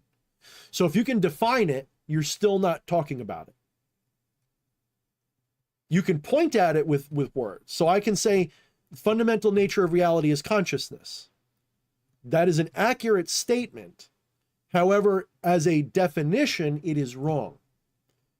The fundamental nature of reality by definition is not consciousness, because consciousness would put a limit on it. This thing is transcendent of limitation or lack of limitation. It is neither, and it is both. Both limit and limitlessness are manifestations of this infinite enigma that has no fundamental understanding that is possible. You can't understand it. So if you say it is mind, if you can define what that mind is, you are not in proper metaphysics, in my opinion. If it can be defined, it's the same thing in Taoism. The Tao that can be spoken is not the eternal Tao, right? Atman or Brahman that can be spoken is not the eternal Brahman or Atman. The mind which can be described or defined is not the eternal mind. So when you use the word mind, learn to transcend the words completely, because if you're still reifying those words, you're still living in the world of form, nama-rupa, name and form. You're still living in name and form. That alone is a form of delusion. Nama-rupa is the model. It's the desktop. It's not even the desktop. It's the labels we put to the desktop. It's the recognition of the shapes of the desktop. Because you can reach states of meditation, well, transcendental, whatever, gnosis, in which you're just experiencing, but you're not labeling, judging, or calling, or even recognizing the distinction. I try to make it a practice at least a few times a week, if not like several times a day, where I will zone out. I will just witness reality. I will not label anything. I will not name anything. I will not spatially categorize, organize, or otherwise think about anything. I will look at a scene like this and I will see nothing. When I say I see nothing, I don't mean I see blankness. I mean, I see all of the same thing you see. It's just not thingified. It's not reified. It's not modeled. There's no model there. It's not colors. It's not shapes. It's what you would call colors and shapes, but it is not colors and shapes. It is just experience, pure. Just a pure stream of experience. There's no tapestry. There's no bonsai tree. There's none of this. No Vajra. None of this stuff. It's just consciousness looking this way. And if you can get into a state like that daily, forget it. Reality changes almost overnight when you can do that with some regularity. There'll just be a snap and you go, oh shit. That applies to this too.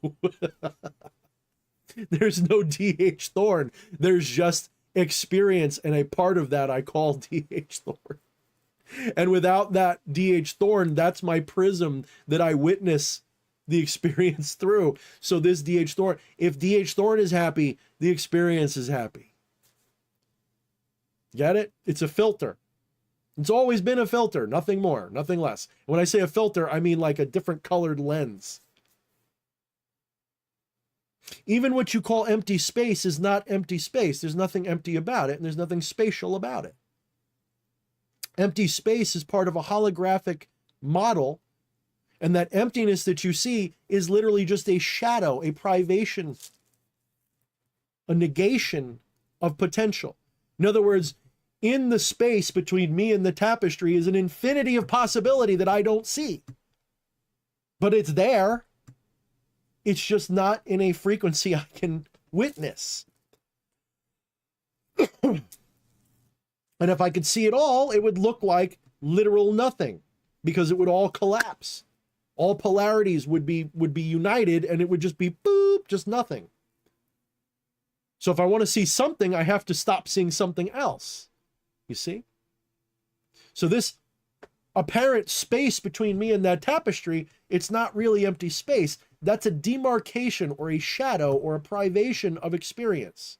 That's a demarcation of a negative. That's a cloud, a veil, a shadow, hiding what's here from me. There could be a spirit, I just grabbed its balls. I would never know because I'm not tuned into that frequency. It might be going, ooh. You think I'm kidding? It's possible. I'm not saying it's true. I'm saying it's possible. In fact, it's guaranteed if there is anything resembling infinite possibilities.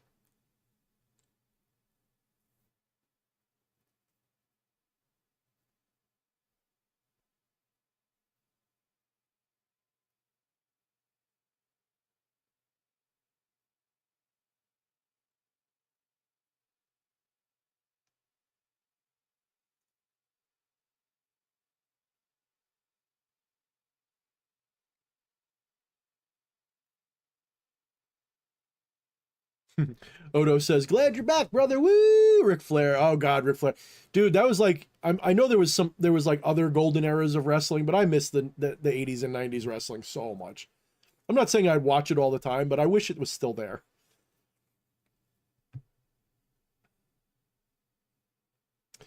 We Are God says, there is no growth in comfort. Growth in self-evolution can only occur through overcoming resistance in some capacity. Yes and no. That's a very Nietzsche kind of way of saying it. Without suffering, there is not an impetus to awaken. But that doesn't mean awakening cannot happen without suffering. The error you are making, in my opinion, as a mystic, is that you are putting causality into this in the sense that you must. So let's put it this way. You are God. right? You say it yourself, we are gods. If you are God, there is nothing above you, which means there are no requirements. There is nothing causing you to do anything. There's no limits. So if you're telling me there is no growth and comfort, that is a choice your higher self has made. It is not an absolute objective truth. So that doesn't mean you're wrong. It means that it's not an objective statement. You're making a subjective statement, which is fair, because I think that a lot of people are tuned into that same paradigm, including to a lesser degree myself, because I agree with you. Without discomfort, we often do not move. But that's in the material sense. In the psychic sense, I don't agree.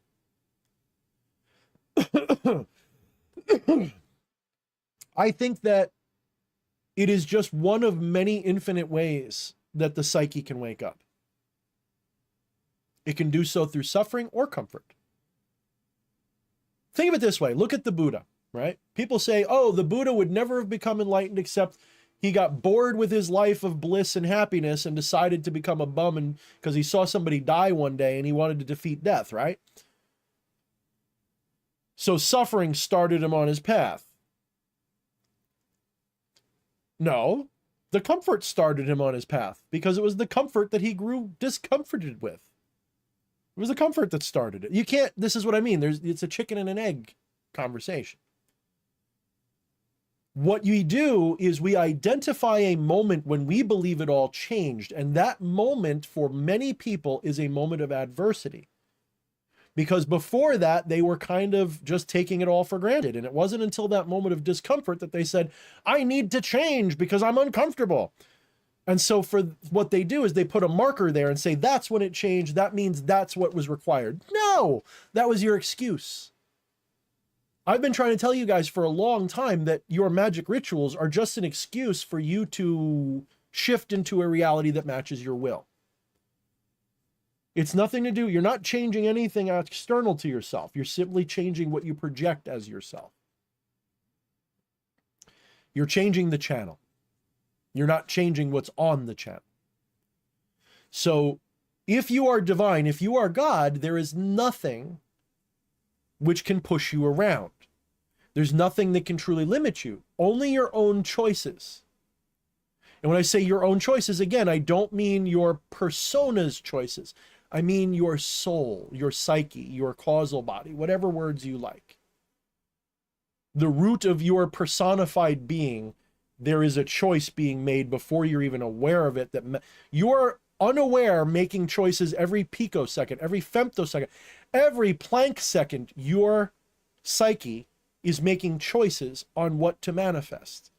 This is happening so fast, and it is happening prior to your personal awareness on such a level that to you it feels like you're being sucked along and you've got to make split-second decisions to take forks in the road. That's the game. You're manifesting a game. It is a simulation. It's just not in a computer. It's a mental simulation. The mind of the divine is simulating itself. And in so doing, it's experiencing itself. And in so doing, it's experiencing you as you. And me. And all of us. So there's both personal identity, which is valid, and then there's infinite identity, which is more valid. It's the more fundamental reality. But that doesn't invalidate your personal identity. It just means that you're not it. It's you, you're not it. D.H. Thorne is not who I am. It's what I am witnessing as myself right now. But I'm not D.H. Thorne in the same way I'm not my hand, even though my hand is part of me. D.H. Thorne is part of me, but it's not who I am.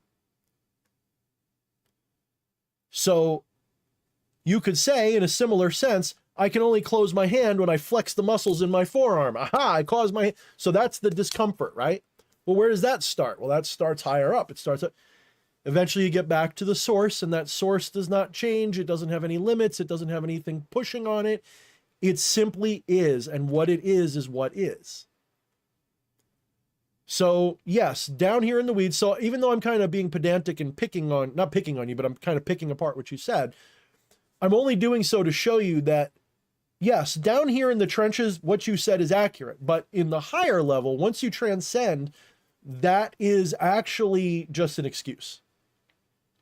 It's just an excuse. It's just a way for you to say, I guess it's time to wake up now. And it gives your ego something to hold on to, so that your ego can be led down this path in a way that is more agreeable to its needs. Because the ego does not like to just be canceled out instantly. It likes to dip its toe in the water, and it likes to shuffle along really slow and say, I'm not ready yet. It needs all these degrees. It needs all these levels. It needs the 33 levels in that form, or just 3 in the other form of masonry, or it needs, see what I'm getting at? The ego needs all these levels and degrees because this lets it put off being destroyed. And when I say it's destroyed, I don't mean it's destroyed because in the sense that you might be thinking, I mean destroyed as a reified reality. You recognize the ego is just an act. It's just a bunch of shit you're doing. It's just a bunch of shit you're dreaming up. It's not real unto itself. It is a form realness is taking. It's temporary. So the ego is not what you are. The ego is just what you're doing right now. And that ego doesn't like, as part of its paradigm, as part of its logos, it does not like to just be cut off at the knees. It wants a chance to have a beautiful story arc going into oblivion. And you could put that off 1,000,000 lifetimes from now. You could put that off 1,000,000 afterlife eternities. You can do it in one lifetime. You could be born, live, die, blank, gone, poop. That too. That's another way it can happen. But you, the true you, never goes away. Ever. It just forgets or remembers itself. And ironically, it's in the forgetting of itself that manifests this complexity.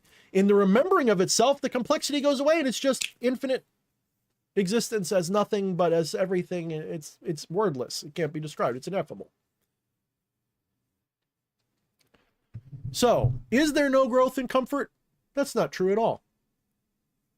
It's just that we make a decision. We make a, like I said, we make a decision. We make a choice. We give ourselves an excuse. We give ourselves a reason to let go. We write into the story a bad event that makes us think twice. Imagine a story where somebody just woke up. Would that be such a good story? It's like, imagine you're reading a book and it just says, page 1, D.H. Thorne woke up and realized he was God, the end. Is that a cool story or no? Nope. Nobody would read that. I mean, they might, but they wouldn't, they'd be like, what the fuck? No, a cool story is D.H. Thorne had this life, right? He was born, he went through some stuff, he had a broken home, but he had love, but he had this, but he had that, but then his mom started drinking, then blah, blah, blah, blah, blah. Then he met his wife, and he had a cult for a while, then he met his wife, he put all that away. He had a normal life for a while, he tried to play by the rules, didn't work out, he hated it. He ended up getting back into Eastern mysticism because it best conformed to his materialistic mindset at the time, because it wasn't really an objection to it. It was just a meditation, a way to relax. It was psychological. And by doing that, something clicked, and it was like, wait a minute. Next thing he knows, he realizes that non-duality is a real thing, and he starts to have gnosis of it, not just belief in it or ideas in it. In fact, he didn't even know it existed till it happened to him, because he didn't even know that's what he was learning about. When he was listening to Alan Watts, he just thought that he was learning just cool things to think about. There was no concept of non-duality or Zen or anything. It was literally just Alan Watts made cool stories and he talked cool. Somewhere along the way, bing, I woke up.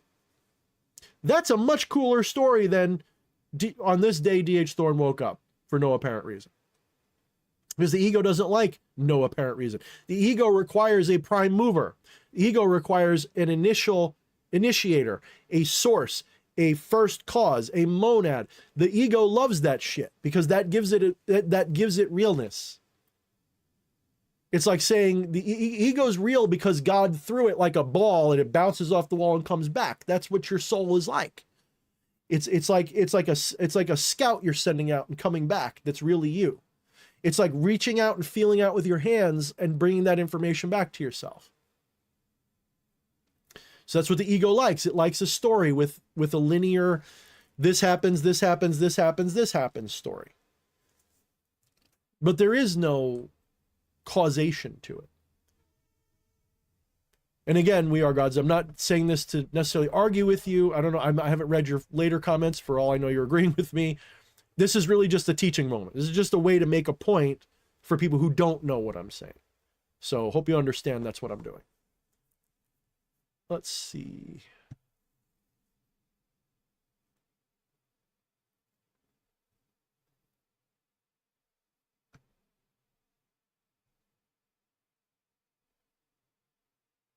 And it's definitely been a crucible for a lot of people. We are gods. Yes, he says it's been a motherfucking crucible for me. I think that's what's going around. That's why I said earlier, like, have you guys been experiencing this same thing? I think a lot of people have. And Atropa says, yes, but I gained something and someone. Oh, that's so sweet. I've never done a wedding or anything, but, you know, look me up if that comes. I'm not saying I will, but maybe.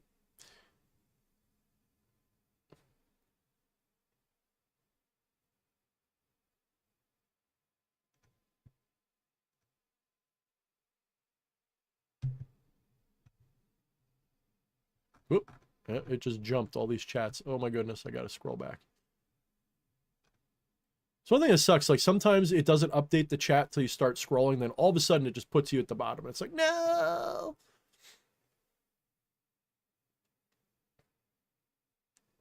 Jose Munoz says, so basically whenever someone converts someone else to Christianity or any other Abrahamic religion, they're doing black magic. You could say that. I would say that they don't know they're doing it. I would say that they are actually, someone else is doing it through them. So let's understand, magic isn't the bibbidi bobbidi boo that casts spells and causes. I've always told you guys this.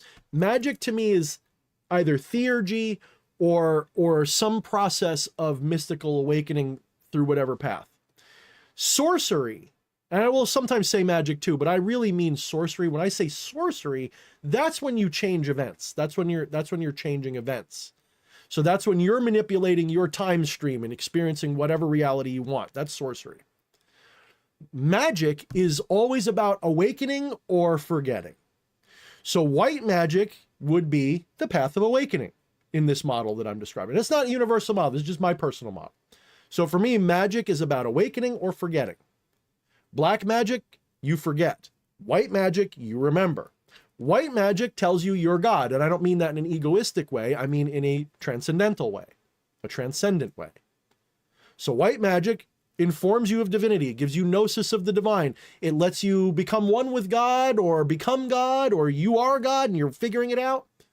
Left-hand path is usually saying, I am not joining, I am already, or I'm going to become. Right-hand path is often, I'm going to become, I'm going to join.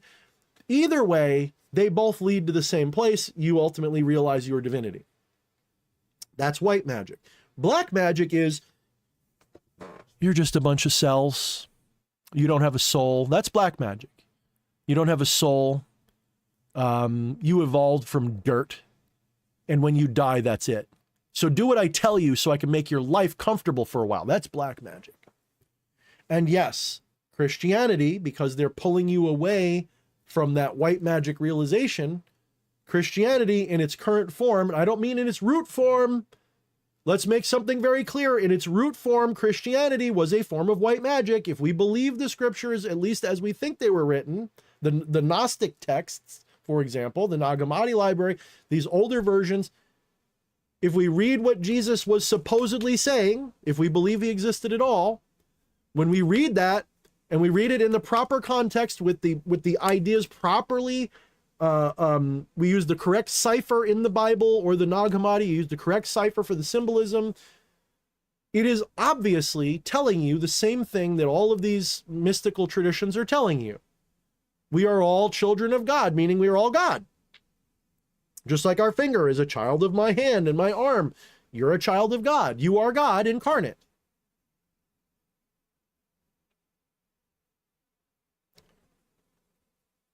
So Christianity can be a white magic. It's just not used that way. It has been corrupted into a black magic, a system of control. It's taking your mind and taking away your potential to waken up. to awaken. And you can do that with anything. Even non-duality can be black magic if you do it right. I'm not kidding. This is why I've often said, watch out, there is such a thing as non-dual fundamentalism. It becomes a religion, not a mystical path or a set of questions or whatever. It literally becomes, you must believe we are all one. How many of you guys don't even realize you're doing that? How many of you guys have actually realized non-duality versus believe in it? And can you tell the difference? Do you know how to tell the difference? I can. I know when I'm just going through the motions of belief because I had a bad day versus when I'm sitting there going, oh, I'm everything, experiencing this, holy shit. And it's not a belief, I know it to the point where I have synchronicity almost constantly. Sometimes it's like, it just happens like 12 times a day, bam, bam, bam, bam. Or I do a little ritual and poof, instant result. In other words, instant synchronicity. Just the other day, because I have been so distraught by what's been happening, I ignored my familiar for almost the whole time. It hasn't been getting fed. I started going, I'm not going to work with it anymore because I've betrayed it. I haven't blah, blah, blah, blah, blah. My spiritual practice is taking me away from the concept of familiars. I don't know if I really want one anymore. I feel like I want... So I was kind of getting distant. And so Nicodemus, my familiar, wasn't getting proper attention. And I realized, you know what? I could use a little bit of a guide and protector, like whether it's an egregore that I made up or a tulpa I made up or whatever. I was like, you know what? I still made a pact with this thing, whatever it really is, whether it's a real entity or just something I manifest with my own power. Don't care. Whatever it is, I betrayed it because I made a pact with it and I didn't respect that pact to the way I usually do. And I just sort of avoided it. And I realized that's not what I'm about. I keep my word. And if I don't, there's got to be a really good reason for it, or I make up for it if if I can't, I find a way to make amends because it's like a matter of giri or honor for me. I don't like betraying people. So, on the most recent full moon, I blooded the hell out of him. I mean, it's brown. Like, you probably can't see it too well, but... And I did it for several nights with a lot. I mean, my finger still hurts. I hit it like, I guess 9 times with my blood draw tool. And the last time I did it, as I was anointing it with my blood and saying, thank you, here's your offering of a little bit of my energy. We're not bound to each other, but this is my, Then I said, would you please resume your practice of protecting, guiding, watching out, being my, my fetch, etc. But primarily protection. As soon as I finished saying that, I said something, give me some kind of a, before I even finished saying, give me some kind of a, my computer popped up the message saying your computer is protected from viruses. It was like perfectly timed. Nicodemus, please resume protecting me. Doodaloo, your computer is protected from viruses. That's the kind of crap that makes you a believer instantly. And so I know that that was the right thing to do. It was a moment of, yeah, it's not about anything else other than this is what I shaped for myself. And here I am disrespecting what I love. Let's bring this back. Let's heal it. Let's make it whole. And in so doing, I gained back a little piece of what I was forgetting for the last 4 months. Because it's really hard to be spiritual when you're watching your mother die. Trust me. You can do it, but it's hard. You start going through the motions because you're just so, you get sucked into that undertow. You get sucked into that sinking ship, and it's just, damn.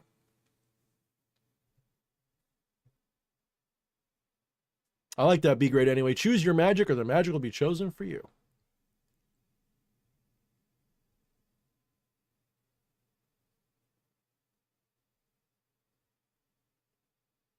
Variety is the spice of life. Oh, yeah.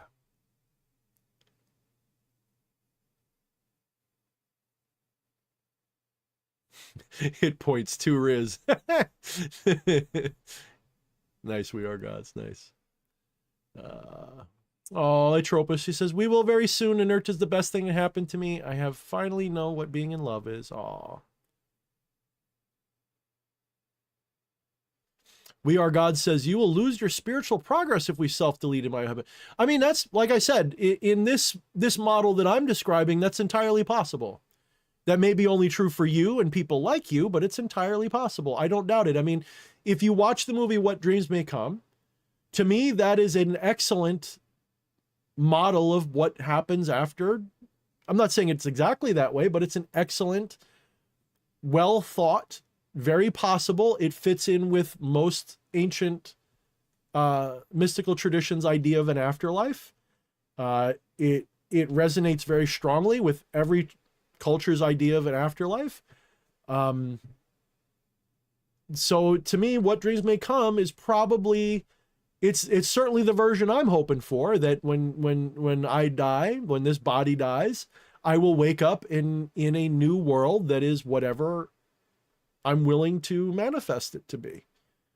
I think the difference is when your body dies, you're no longer hamstrung by its interfacial limits.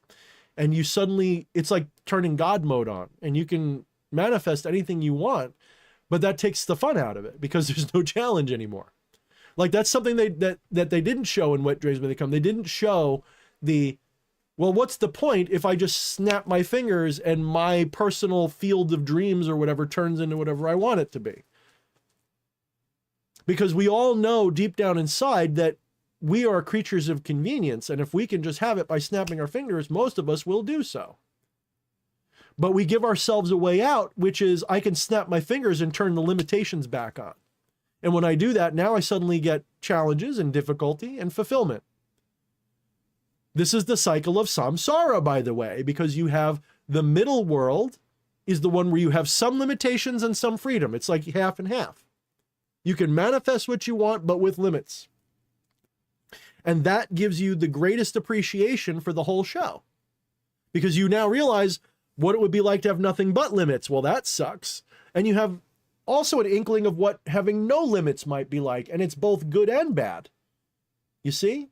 Because if you have no limitations at all, eventually pure getting your way every time is boring. Imagine never losing a game in your life. Imagine never struggling. Imagine having, this goes back to what We Are God said. We choose this life of strife because it gives some sort of, not meaning, but it gives it a duality that makes it more fun. If you never felt pain, pleasure would be boring. If that's all you ever felt was pleasure, pain would be pleasure. You wouldn't have it. You wouldn't even feel pleasure. It would just become numbness. If that's all you felt. If you only felt pain, speaking from experience, when all you feel is a kind of pain, you just end up with numbness. And then literally anything can feel good. So it's entirely possible, We Are Gods, that is at least a possibility.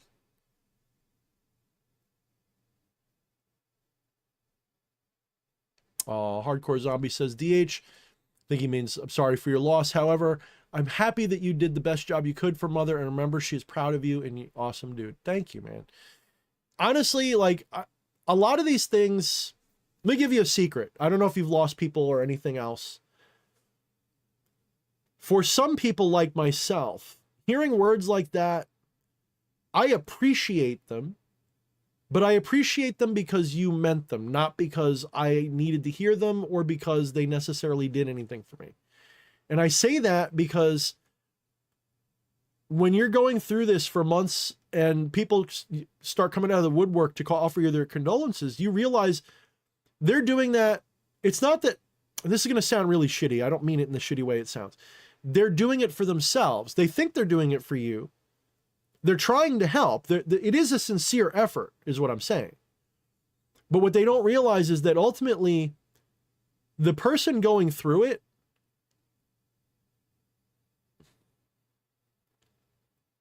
there's a feeling for me, again, this is going to sound shitty. I don't mean it this way, because I appreciate it, but it feels draining. It feels like I've got to reciprocate and say, thank you, that's great, blah, blah, blah, blah, blah. And it almost feels like I'm making you feel better. It almost feels like you feel bad and you're trying to make me feel better. And if I don't feel better from what you say now, I'm making it. So there's like this feeling of like, I'm trying to validate. That's my own psyche, by the way. It's my own shadow. I'm not saying it's a universal truth, but I'm also saying it kind of like when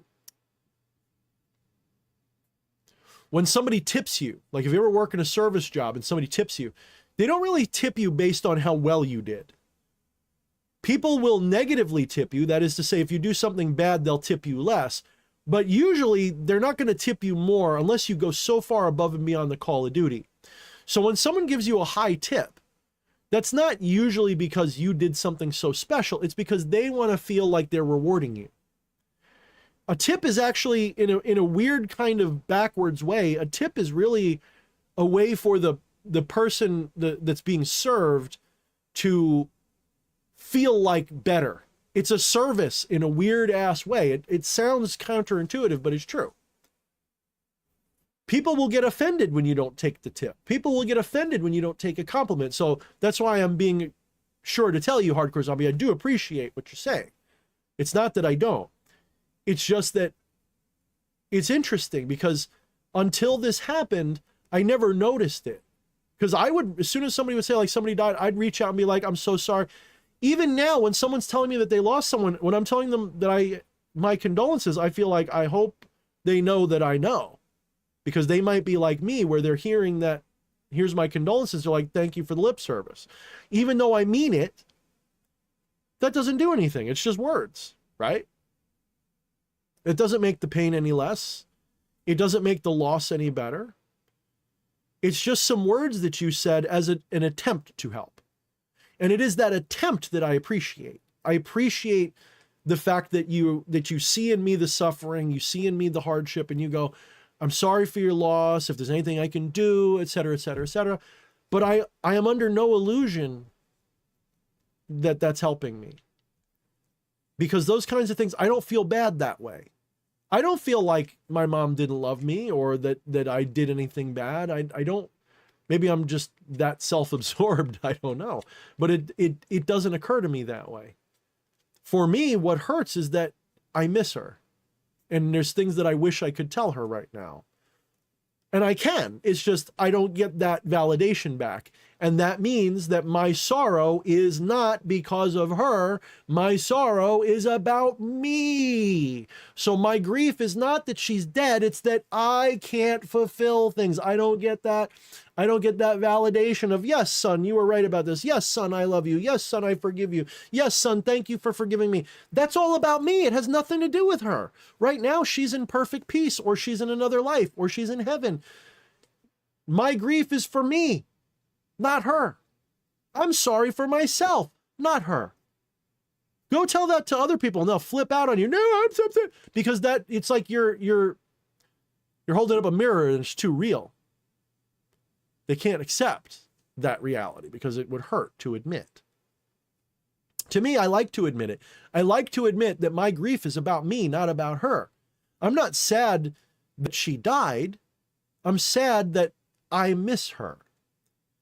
Because I am happy for her. She just found out. She knows now what comes next, whatever that is. Maybe it's nothing. Well, now she knows. Well, I guess if there's nothing, then she doesn't know. But if there is nothing, at least it's whatever it is. It's there. It's done.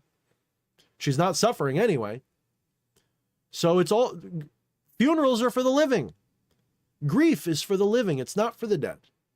Condolences are for the living, not the dead. In fact, condolences are for the one offering them more than they are for even the person receiving them. That doesn't mean you're bad for doing it. I'm not saying stop doing it. I'm not saying don't do it.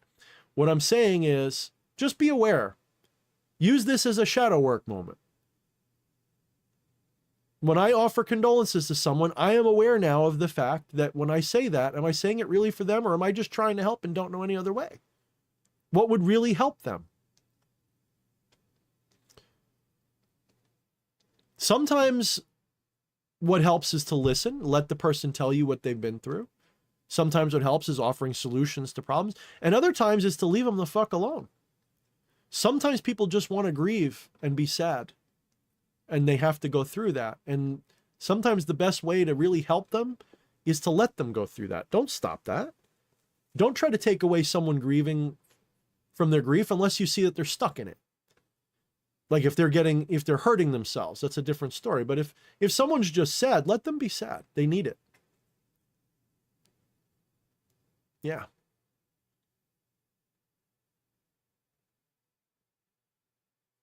Yeah. See? Spiritual gold there, buddy. Spiritual gold. So thank you, Hardcore Zombie. Like I said, I am not trying to say I'm not grateful or that I don't appreciate it or that I'm insulting you or accusing you. Nope. It's just an observation on my end.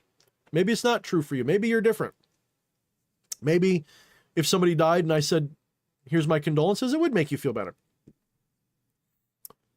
But for me, I'm looking forward to when I don't talk about it anymore, except as a learning tool. I'm looking forward to the day when it's not, oh, Mom, I miss you. Just, oh, Mom, I hope you're watching. Look, Ma, no hands. Look, Ma, no hands. I don't know what I'm doing. Whee!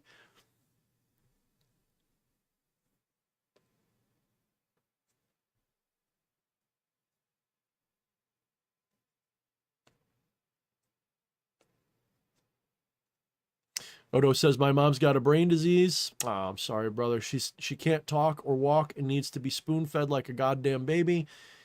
And isn't even that old. Stupid fucking shit sucks. I bet, man. That's the same thing. The last couple of weeks of my mom's life, I was spoon-feeding her like she was a baby. She could barely even say that she wanted the ice cream. I would say, you want some ice cream? She'd go, She couldn't even form words. So, Odo, you do have my sincerest condolences, even in light of everything I just said. All I can say is I can sympathize because I went through something similar. And I know how hard that is to see. And I know that's hard to watch. I know it's hard to deal with. And on top of that, there's a guilt because you're probably, if you're like me and you're the one responsible for feeding them like that, there's this sense of, as much as you feel bad for them, there's also a part that goes, I don't want to do this. This sucks. I don't want to spoon feed somebody. I don't want them to be dependent upon me. I don't want to go through this. I don't want to watch them suffer. And there's a selfish element to it. Anybody who says there isn't is lying. Anyone who tells you that there was never a selfish moment when they were witnessing a loved one going through hell, there wasn't a moment where they chose themselves over the loved one, they're lying. That much is certain. Ask any grief counselor in the world, they'll tell you this. At some point, you have to put the oxygen mask on yourself. And that unfortunately ends up at some point with a little bit of resentment or a little bit of something that you're not proud of. It may not always be resentment. Maybe it's just guilt. Either way, there's a feeling of negative. It sucks. You're right. It fucking sucks. Especially if you don't have a reason to be. You know, in some ways, I was lucky that my mom and I had the dysfunctional life that we had because letting go of her was that much easier. As hard as it was a, now she'll be at peace and I won't have to go through this anymore. There was relief. And again, ask any grief counselor, especially with a hard death, there's always relief. And there's no shame in that. There's no shame at all whatsoever. Just try to focus on the love and the positive as best you can. So, for example, every night, almost, we do a little ritual in my house where we say goodnight to my mom. I look at her ashes, you know, I maybe light a candle for her, or I just wave at her and say, I love you, Mom. I hope you're good. And that's a way for me to just sort of send that positive energy towards whatever she is. Hopefully she hears it, or hopefully she heard it enough before she moved on, whatever. Hopefully she gets the message. Hopefully she sees now the things that she was getting wrong. And I'm sure I'm going to see that too. When it's my time, I'm sure I'm going to see it too. You know, a lot of people believe in a life review. I don't know if I do. I don't see why it wouldn't be there, but I also don't see why it would have to be. I think it's an option. And I think if you get a life review, And if you get that, you get to read everybody else's notes too, like anybody you hurt, you get to feel what they felt, that kind of thing. If that's true, part of me looks forward to it. I'd like to know what I don't know. I'd like to know how I hurt people that I didn't know I did it. I'd like to know how I helped people and didn't know I helped them. It would be fun. But there's going to be a few moments where I'm not proud. I guarantee it. Is that feather from the Egyptian mythology? Is that what we're talking about? You're weighing your heart against a feather? When you go through your life review, do you feel a whole fuck ton of guilt? If so, go back, start over, relearn. If not, you get to go to the fields. You get to go to the happy place.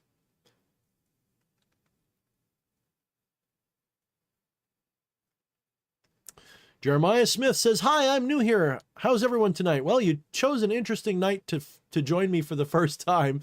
Speaking of my mother's passing in the first hour. But thank you, Jeremiah. I hope you enjoy your time here.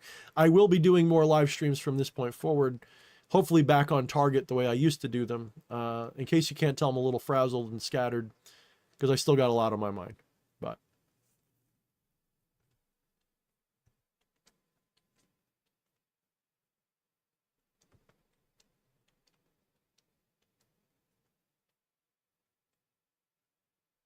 We Are God says, ironic for the Civil War movie to come out in these unstable times. No, nothing's a coincidence right now.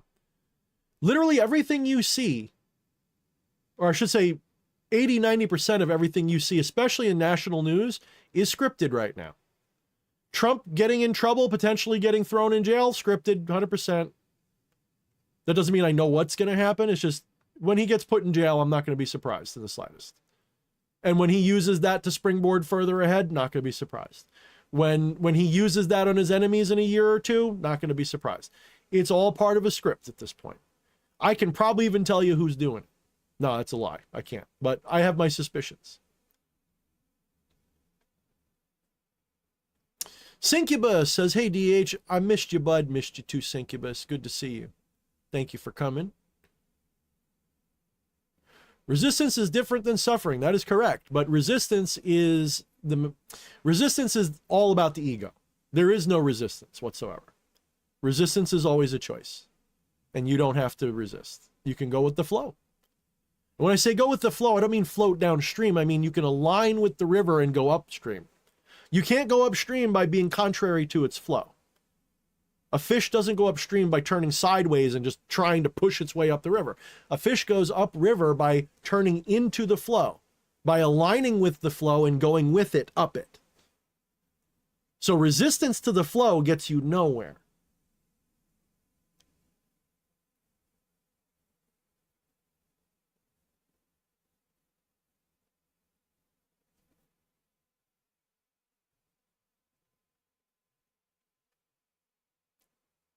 Let's see.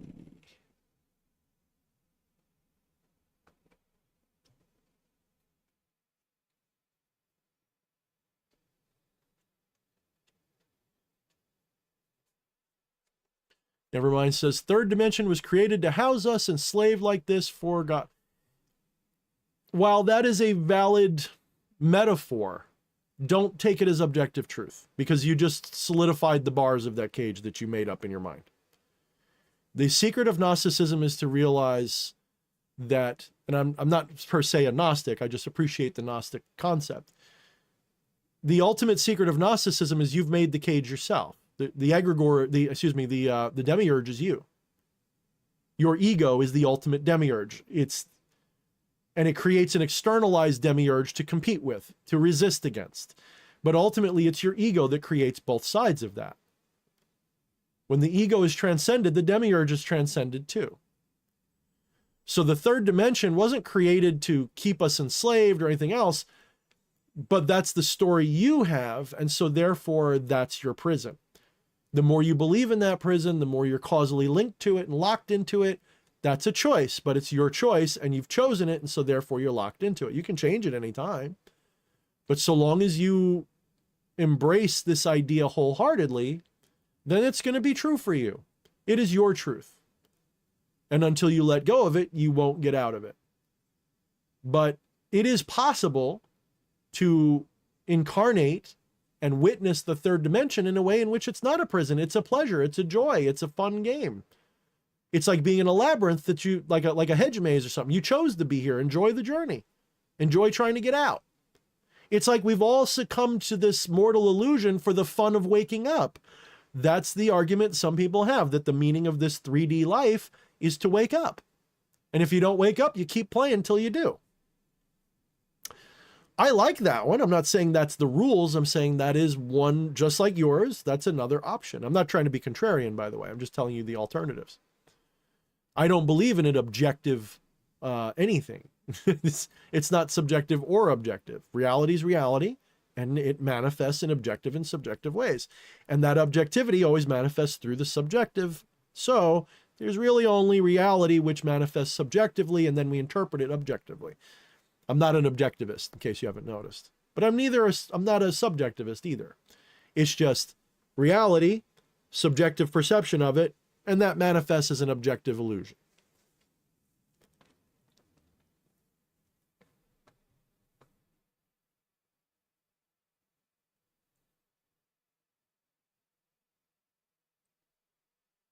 Aw, Atropa's talking about being engaged. That's so happy.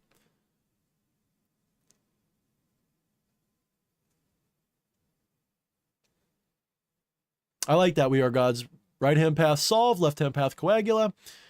Inner alchemy, dissolve the ego, false self. That's an okay one. I don't really ascribe to that version of it. I kind of go, again, with most things, I trend and tend towards Eastern mysticism more than Western. So that's fine. If in the Western sense, that's an okay explanation. I like the Eastern version of right-hand path versus left-hand path. It's very similar though. It's not that big a difference. It's like a different way of saying a similar thing. So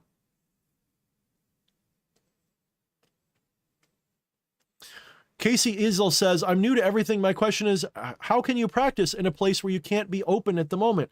My question to you is, what are you trying to practice and why do you have to hide it or reveal it? Are you practicing mysticism? Which if you do, you will then manifest a way to practice anything you want, by the way. Or are you trying to put the cart before the horse? Are you trying to learn how to drive a car? Or are you just trying to fuck around with the turn signal? The biggest mistake that modern occultists make is they think that magic is like Hollywood tells them, it's a tool. They think that magic is a tool in which you put money in a vending machine and out pops everything you've ever wanted. The reality is magic is a way to wake up and realize you're dreaming right now. And since this is a dream, you have the option of dreaming lucidly. And a lucid dream is way more likely to give you control over the dream. When I say control over the dream, I don't mean that you push it around. I mean, you can manifest any kind of dream you want. That's a lot easier to do when you recognize that you're dreaming. So magic teaches you that you're dreaming. It wakes you up. Then sorcery, or the spells and all that stuff, those are just psychic gimmicks. Those are literally just tools to use to get your lower self into alignment with your higher self, to sort of communicate, to kind of make choices, to act. Think of a spell as like a leap of faith. Because in order for you to do the spell, you've already got to have the intention, the idea, all that. So the spell is like a leap of faith. Do you have to do it the way the textbooks say? No, you don't. Casey, listen to me very carefully. You do not have to practice these things in any of the ways you have read. They are optional. They are a way. They are not the way. There is no the way. You can do magic. Literally, I've cast spells by doing something as simple as cracking open a soda and putting it back down again. It is that simple. It does not require candles or hoopla of any kind with pentagrams and shit that are going to piss off your Christian uncle. You can do it any way you want to. You just have to have the freedom and non-attachment to realize that there is no rules here. The rules are your own making, so there's no real rules. If you've conformed yourself into this pattern of rules, then you've got to use those rules to get yourself out of it, true. So that's what some of these traditions were made for. But they are always created in the context of the culture they existed in.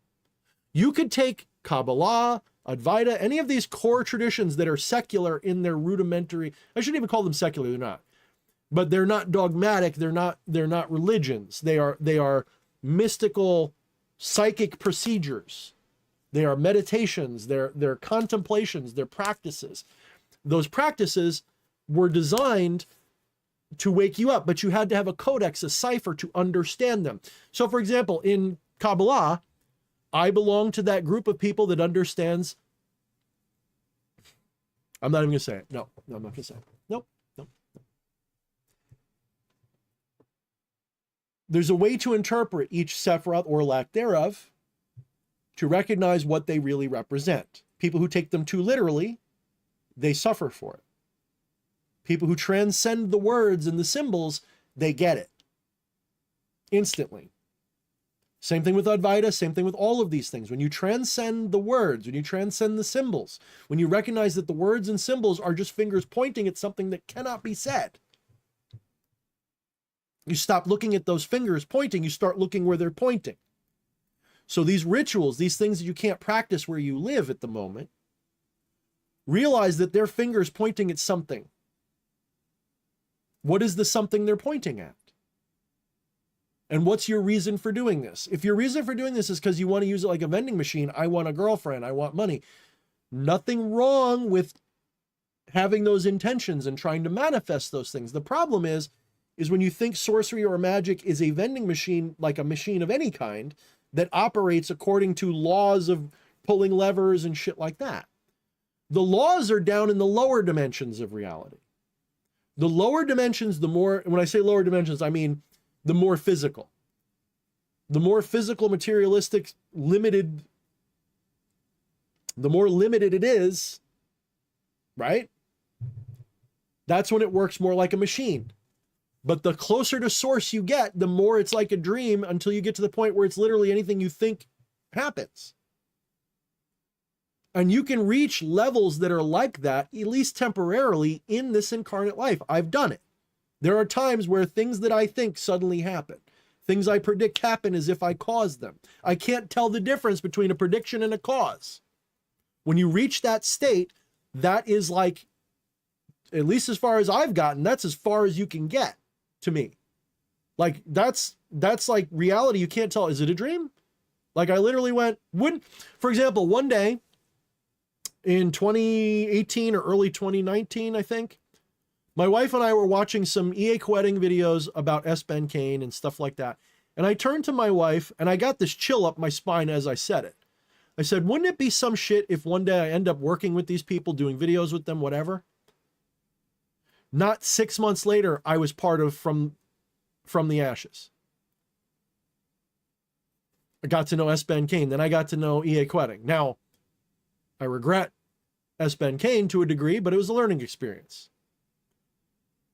But what I predicted might as well have been a declaration of certainty.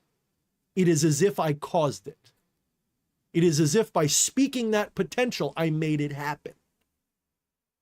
That is the kind of magic you want to angle towards, Casey. That's what you want ultimately. But at the same time, that's not what you want, because if it was, you'd have it already. What you want is the journey of getting there. Maybe even getting there and putting it back down like I've done several times. Because obviously if you're able to do it and you can't do it all the time, that means a part of you doesn't want to do it all the time.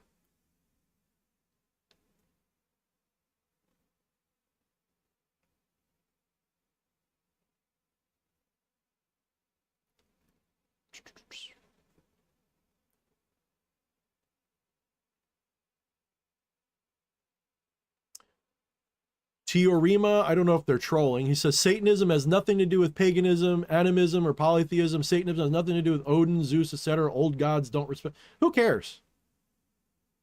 I'm not a Satanist, for one thing. Who cares? You sound tribal. That's a very tribal statement. You know what that means, right? Satanism has nothing to do with paganism. Okay, who cares? Animism or who cares? This is a tribal discussion. As far as I'm concerned, a Satanist and a pagan and an animist and a non-dualist and a Christian can all hang out in the same room and have a productive conversation if they want to. Okay, that's fine too, Roma. I'm just saying that how it came out. If you didn't mean it that way, I got you. But that's just read it again and realize the way, I don't know if you were responding. Maybe did I miss it? Were you responding to somebody? No. If you were, I didn't see it. Real Satanism has very little to do with Satan. It's more about development of the self. Correct. But that's the thing. What is real Satanism, though?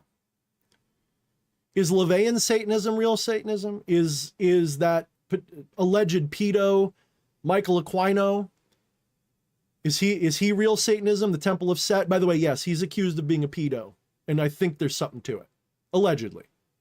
I'm not going to make a claim I can't back up, but the evidence I've seen is very sus. So hopefully, if you're into that brand of things, you recognize that's fishy. Here's my point. If you go down the deep enough rabbit hole, you realize that Satanism, as Western culture understands it, is a CIA or FBI psyop through MK Ultra. Did you know that? Probably not. Yeah, I like that. Real with quotes. Exactly. Exactly. Real Satanism, there is no such thing. It was made up. Satanism has always been made up. I'm pretty sure LaVey even admits to this. It's a made-up idea. And LaVey, take Nietzsche with a little bit of Ragnar Redbeard and maybe a touch of some occult stuff and some cool 60s, 70s woo, and you get LaVeyan Satanism. Decide to be a lot more theistic about it, and then you get the Temple of Set and shit.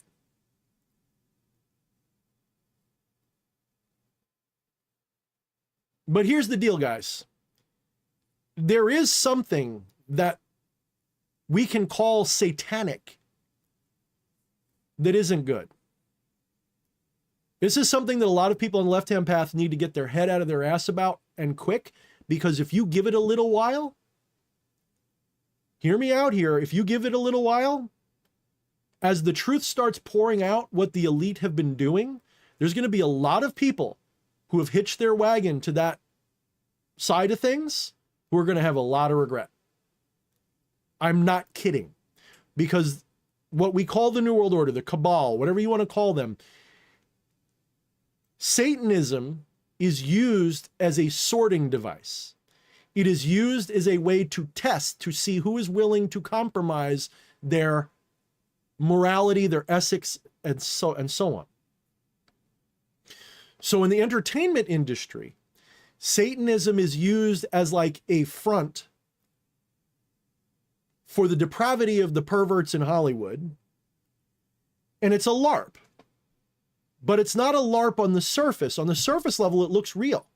And for a lot of these people that get into it in the Hollywood level, or the entertainment industry, or the music industry, they really become that kind of Satanist. In fact, they become the Antichrist type Satanist, the literal, the kinds that you see filling the left-hand path circuit in the West. This is why I don't have a lot to do with them, because I've always been like, yeah, that's okay. I respect the LaVeyan Satanists, believe it or not. I respect them because they're atheistic and they're just trying to get away from religion, and they tend to be a little spiritual, but in a different way. So I don't have a problem with LaVeyan Satanists at all. It's just not what I'm into. But all these people, fuck Jesus, fuck the church, fuck the... Fair enough. You don't have to like them, but you just sound like you've got a hang up to me. Like, someone posted something on my Discord the other day. I think it was, I forget his name. He's a real smart guy. He's got a great channel. I haven't watched this channel in a while. But he said, you know what I don't like? When being anti-Christian is like your whole personality.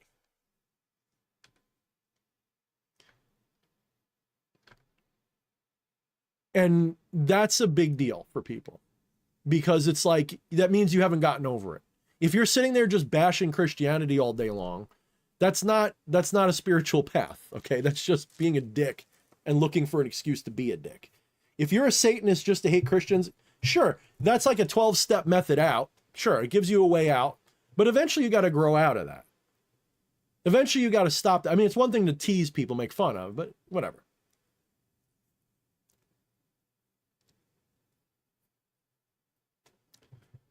Tiorema, I'm not sure what your hang up with LaVey and Satanism is. I just study these things as an interest. I don't know if I respect him or not. You can respect somebody's work. Like, I respect the acting ability of Robert De Niro, but I think he's a scumbag, probably one of those pedo Epstein guys. So do I respect him? No. Do I respect his acting? Sure.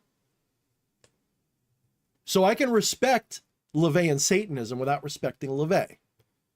And I would recommend that you recognize there is a tribal attitude that you've got going here. Like, I know you say there isn't, but I'm noticing you seem to have like this, you're judging what people think about things, like in a tribal way. Like, oh, they like LaVey, so therefore X, or they like that. I would suggest, at least in that sense, leave no stone unturned. Go research LaVey and Satan. Just see what it says if you haven't. If you have, cool. If you haven't, do it and be like, hey, does this make any sense or not? It makes some sense on some level. Like, you can extract things from it. You can get...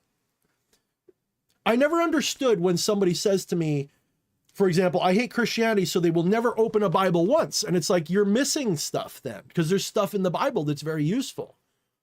It's difficult to parse out of it if you don't have a good metaphysical foundation. But to just go, oh, I'm never looking at that because it's Christian, or I'm going to judge somebody because they're a Christian. I don't love that. I'll judge actions and stuff, you know? So I don't know if I'm misreading it, but that's just what you keep sending me, bro. Every time you comment about this, there's a tribal tone. I mean, maybe you don't mean that. You probably don't, but just be aware of it, because that's what I'm reading. So just telling you, like, nicely. I'm not judging you for it. I'm just telling you. Casey says, thank you for your answer, DH. And we are gods. I have a very curious mind. I desire to know the truth, how things work. How can I become the highest version of myself? You already are the highest version of yourself, Casey. It's that you're like somebody who, think of it like this. Imagine you're somebody who has been walking for so long in open field with their eyes closed. They don't know they even have a body. They just know that their soles of their feet touching the ground. You're like a being that is infinite, that only knows that tiny piece of itself that's being touched right now, because you've ignored the rest of it. So there is an infinite you, which is the divine itself. Then there's a personal you, which is also huge. It's way bigger than you realize. That personal you has a higher self, which is the same thing as the ultimate divine, but that personal self has like an apex, right? Like before it becomes the divine itself. This is going back to your Kabbalah. This would be, I forget which, these are the lower parts. Then you have the upper parts. So that upper part's God, then it emanates a universe. Then there's you in that universe. And then there's the ground of being. So there is that higher self, which is the divine. That's the ultimate higher self. Then there's the higher personal self. That is also something you're ignorant of, but you're already it. So it's not something you have to become. If you want to become your higher self, you've got to, when I say that, I mean that in the context of what we're saying, it like you already are it. If you want to become that, what that actually means, it's a form of yoga. You've got to align, you've got to yoke the ego to it. In other words, you've got to let go. You've got to let go of this sense of, I've got to control everything, internal and external. Instead, it becomes a matter of making choices, and those choices have to be in alignment with your true will. So that means you've got to come to determine what that means. People confuse what they want and desire from their highest will. You see, the will is inevitable. Desire is usually not going to happen. Desire is a reaction to what is already in existence. In other words, already manifesting. Desire is I don't have this yet and I want it. The will says you have it already, you're just waiting to experience it, or you're never going to experience it. One or the other. So desire is just a state of not experiencing yet. And you may never experience. So want doesn't actually lead to anything. Want is an echo. Want is pain. Want is pleasure. Want is a sensation. It's a feedback. So when you say, I want to get a drink of water, There's no reason to want it. You could just do it. I didn't want this. I just spontaneously reached out and grabbed it. In Zen or in certain mystical traditions, there is sort of a challenge, a test, to see if someone has made complete realization. You will ask someone a kind of question in which, if they give you a reasoned or thought out or otherwise, if they don't act with complete spontaneity, you know that they are not in tune with their true self yet. If someone says to you, who or what are you? And then you go through this diatribe about non-duality like I'm liable to do, in that moment, that's not a true answer. If someone says, who are you, what are you? If a Zen master is asking you that question, they want an act of pure spontaneity. It almost doesn't matter what you do. You could literally just go, that would be enough, because it was so it was just such a boop. But now that you know that, the test is ruined, by the way, so you can never take that test, because you will give a reasoned response then. Isn't that beautiful, that irony? But that is the test. That is the lesson. Yes, X3, koan. Exactly. You're looking for a spontaneous response that doesn't require thought. If you know it, it will not require thought. So if I ask you, who and what are you? And you go, well, I am Brahman, I am Atman. While you are technically correct in the textbook, you are wrong in the answer. If I ask you who and what you are, and you give me an answer that's well thought out and reasoned, you're parroting. Even if you put it in your own words, you're parroting. You can't tell somebody what you are. You can show them, but you can't tell them. They can experience what you are, but they cannot be told. The telling is not the truth. Wild how that works, isn't it? It's the truth.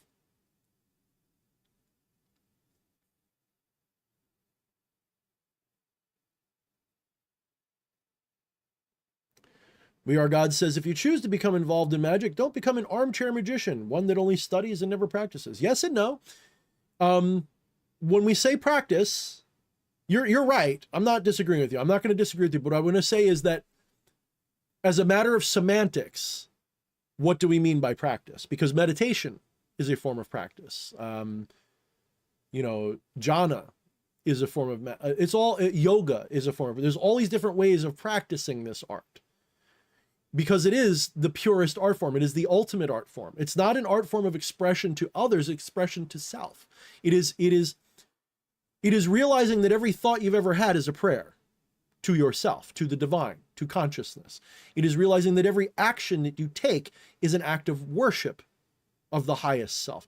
It is a realization that this is why some traditions were originally telling you to not sin, because why show God the ugly side of itself? Only show God the good side of itself, right? Only do the noble things so that God has a good show.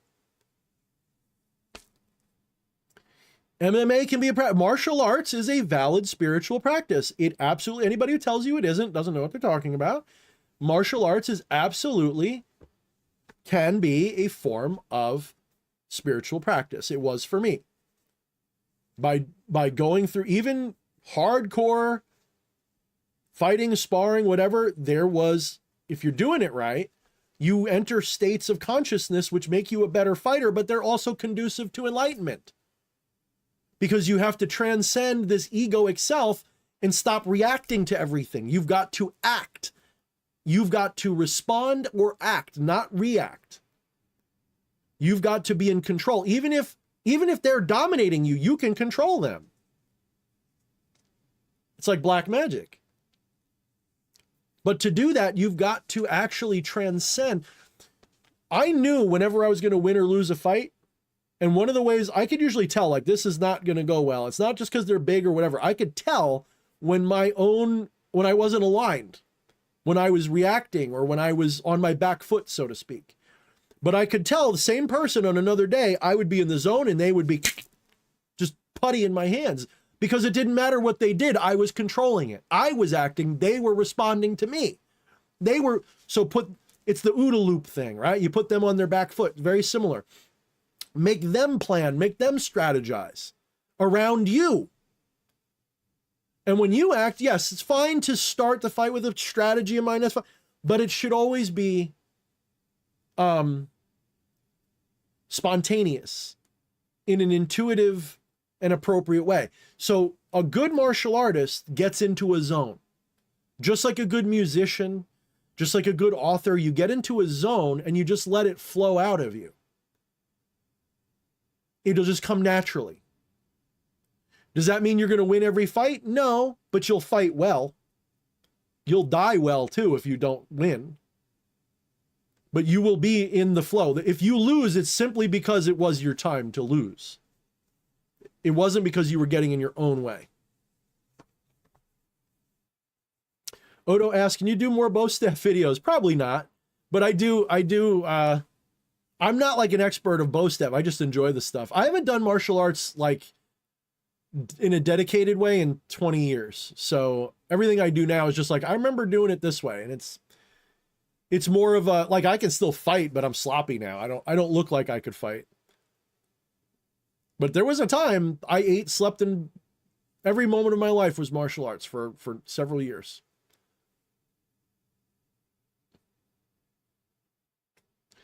Oh, what's up, Christian? He says, oh my God, I'm so late. Got to rewatch this from the start tomorrow. Have a great night. See you all streaming again. Oh, thank you, brother. Appreciate you. All right. I think that's going to be it for me because I think it's after midnight. What time is it? Oh my goodness, it's 1 a.m. All right. I said I was going to go at midnight and here it is 1 a.m.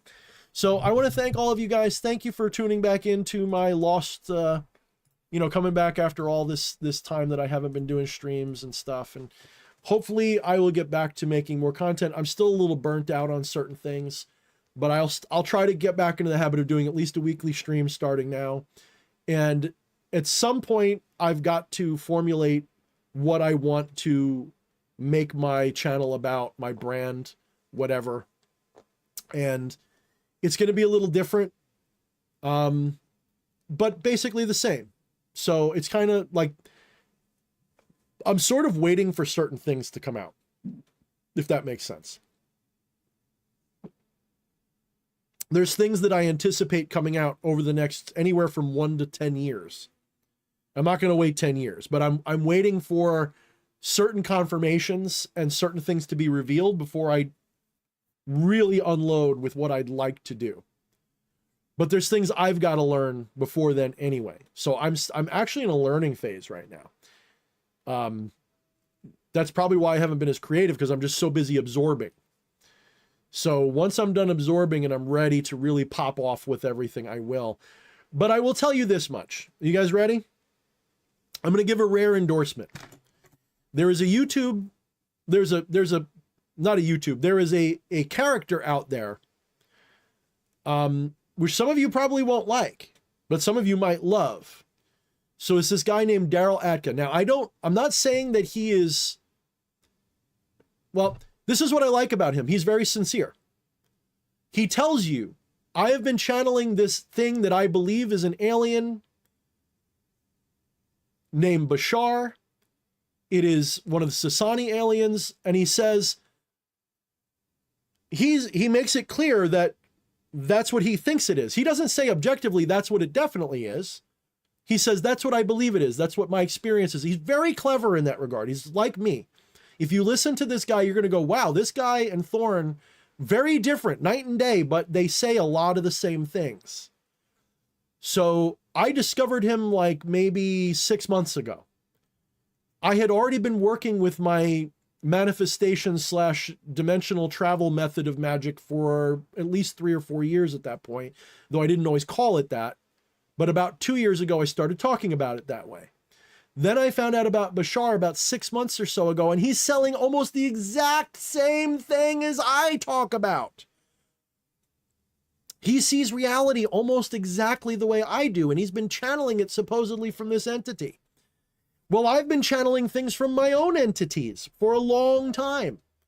and I've been studying like him. So I find it very interesting that he and I have almost so far an identical model of reality, an almost identical set of experiences going back a ways. He's just way more Hawaiian shirt, love and light, easygoing new age guy. I'm more left-hand. I'm like the left-hand. So it's interesting because we're not the only ones. There's other people that are coming out of the woodwork. This stuff. Oh, another strong recommend besides, so Bashar or Daryl Atka, I think is his name. He doesn't have a YouTube channel that I know of, but if you YouTube search him, there's tons of videos come up because I think a lot of his stuff, I don't even think he monetizes. I think he just releases it out to everybody. So Bashar is a very strong recommend. Another strong recommend would be Shunya Murti. This guy, I think he lives in Costa Rica now. He's got an ashram down there. There's a few controversies about him, but mainly because he knows the same conspiracies I do. He's very well informed. He knows what's going on, although I don't think he has the optimism I have. Shunya Murti is one of the ones I still learn from. It's very rare that I learn from these people. Very rare. There's not a lot of YouTube personalities that I actually legitimately learn from. That is, there's people that I will learn from in the factual sense, like, oh, you know, A squared plus B squared equals C squared, or this tradition says this and that. It's very rare that I watch someone and go, I never thought of that before. Wow, thank you. I learned something. Shunya Murti is one of them. Bashar I see is either on par with me, but we're different, so I still learn from him, but I think he could learn a few tips from me too. So I would put him at a similar level, maybe a little bit more advanced than me. I'd have to sit down with him and pick his brain to really know. So Shunya Murti, though, I learned from that guy. I legit learn from him. He says things, I go, wow, I never thought of that before. That to me is a high, like if I give you that praise, that's like, he's almost a new Alan Watts for me. He's not, but he's almost. Of course, I've kind of graduated from Alan Watts, but he's a very potent teacher, very potent. I also like, what's his name? He's the head Swami of the Vedanta Society for New York. I can't think of his name all of a sudden. Love that guy. Oh my goodness. He knows so much. I'm not saying I learn my mysticism from him, but he is so well learned about the Vedas. I learn something new about the Vedas every time I listen to him. So he's a great source. So those are my 3 recommends if you want somebody to watch this week. Bashar, Shunya Murti, and just YouTube the Vedanta Society of New York and just start searching his videos for, like, literally ask questions in the search menu. Like, you know, what happens after death? Excellent source. Excellent source. Let's see. Yeah, that's true. If you want to go Western, the Tree of Life, Kabbalah is one of the centerpieces. Hermeticism is the other. Neoplatonism and Gnosticism are also important. So if you're doing Western tradition, regardless of whether it's Wicca or whatever, Kabbalah, and for that, I don't have it in front of me, but Dion Fortune's book on the Kabbalah is superb. It's one of the best I've ever come across. So Dion Fortune's book about the Kabbalah. There's probably others that are just as good, but that's me and Travis Magus like Dion Fortune's book. So Kabbalah, Hermeticism, meaning the original Hermeticism, this guy, not the Kabbalion, although the Kabbalion's useful. Neoplatonism and Gnosticism, as well as regular Platonism, very important stuff. So learn about those things. That'll give you your foundation of metaphysics for the Western school. I still recommend the Eastern tradition of Advaita Vedanta the most because it's the most direct, straightforward, simple, easy to get, and it's built into the New Age. It is also resonant and in complete agreement on many levels with all of these Western traditions. So Advaita Vedanta is popular. It's a rising star. So it's a very easy way to get a good base of mystical understanding. Once you have that, Kabbalah makes a lot more sense, as does Hermeticism, as does Neoplatonism, as does Gnosticism. The Zen, they all, if you understand Advaita and Indian metaphysics, Hindu metaphysics, you will have a leg up, and it's very popular. It's a rising star still. It's very popular in the West, especially in the New Age.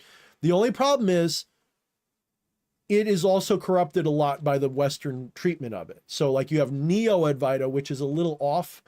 You've got some teachers that are excellent, like Rupert Spira, but they miss some things. So there's a lot of great Western Advaitin teachers, but they tend to, if you're trying to go for pure Advaita, no. So like, I don't consider myself a pure Advaitin because I don't teach from a Vedic perspective. I teach just from a mystic's perspective. I am more of a generalist that has a, like Alan Watts, I've got a penchant for Advaita, whereas he had a penchant for Zen. I like Advaita. That is my favorite rendition of the same truth. But yes, we are gods is correct. Kabbalah is an easy place to start, but the problem is Kabbalah has so many moving parts that a lot of people, they kind of lose the point of it in the middle of all these Sephirah and all this stuff. So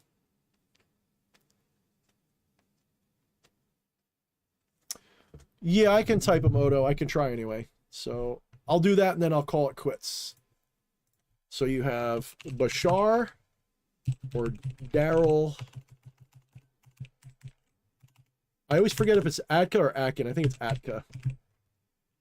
If you just look up Bashar, you'll get him.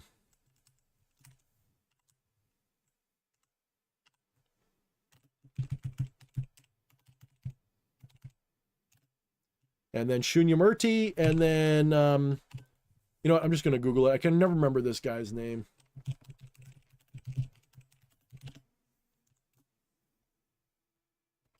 Swami Sarva Priyananda. Swami Sarva Priyananda. I can never say his name. That's probably why I never bother. But yeah. All right, here we go.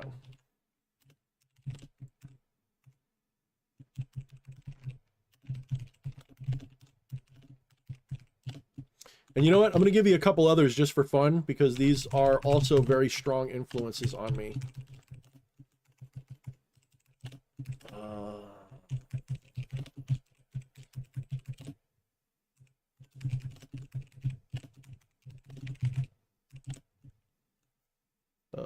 One more guy.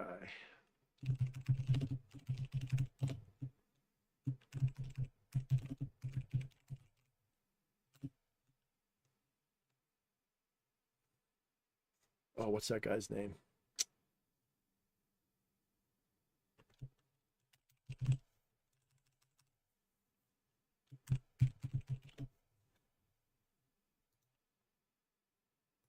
All right, here's a master list of my most, these are my strongest influences right here. Influences, contemporaries, strong agreement with, shit like that. Yeah, Kabbalah is excellent. It just never really, it never grabbed me.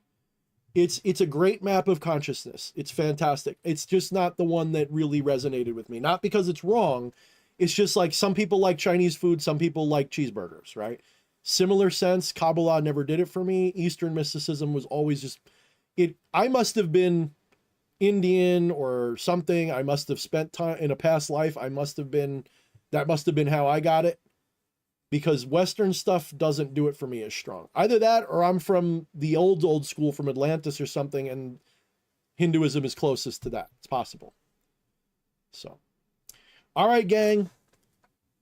I appreciate everybody who came out to watch me, my first return to live stream land. I appreciate everybody's condolences. Hopefully next time I'll be more on my game.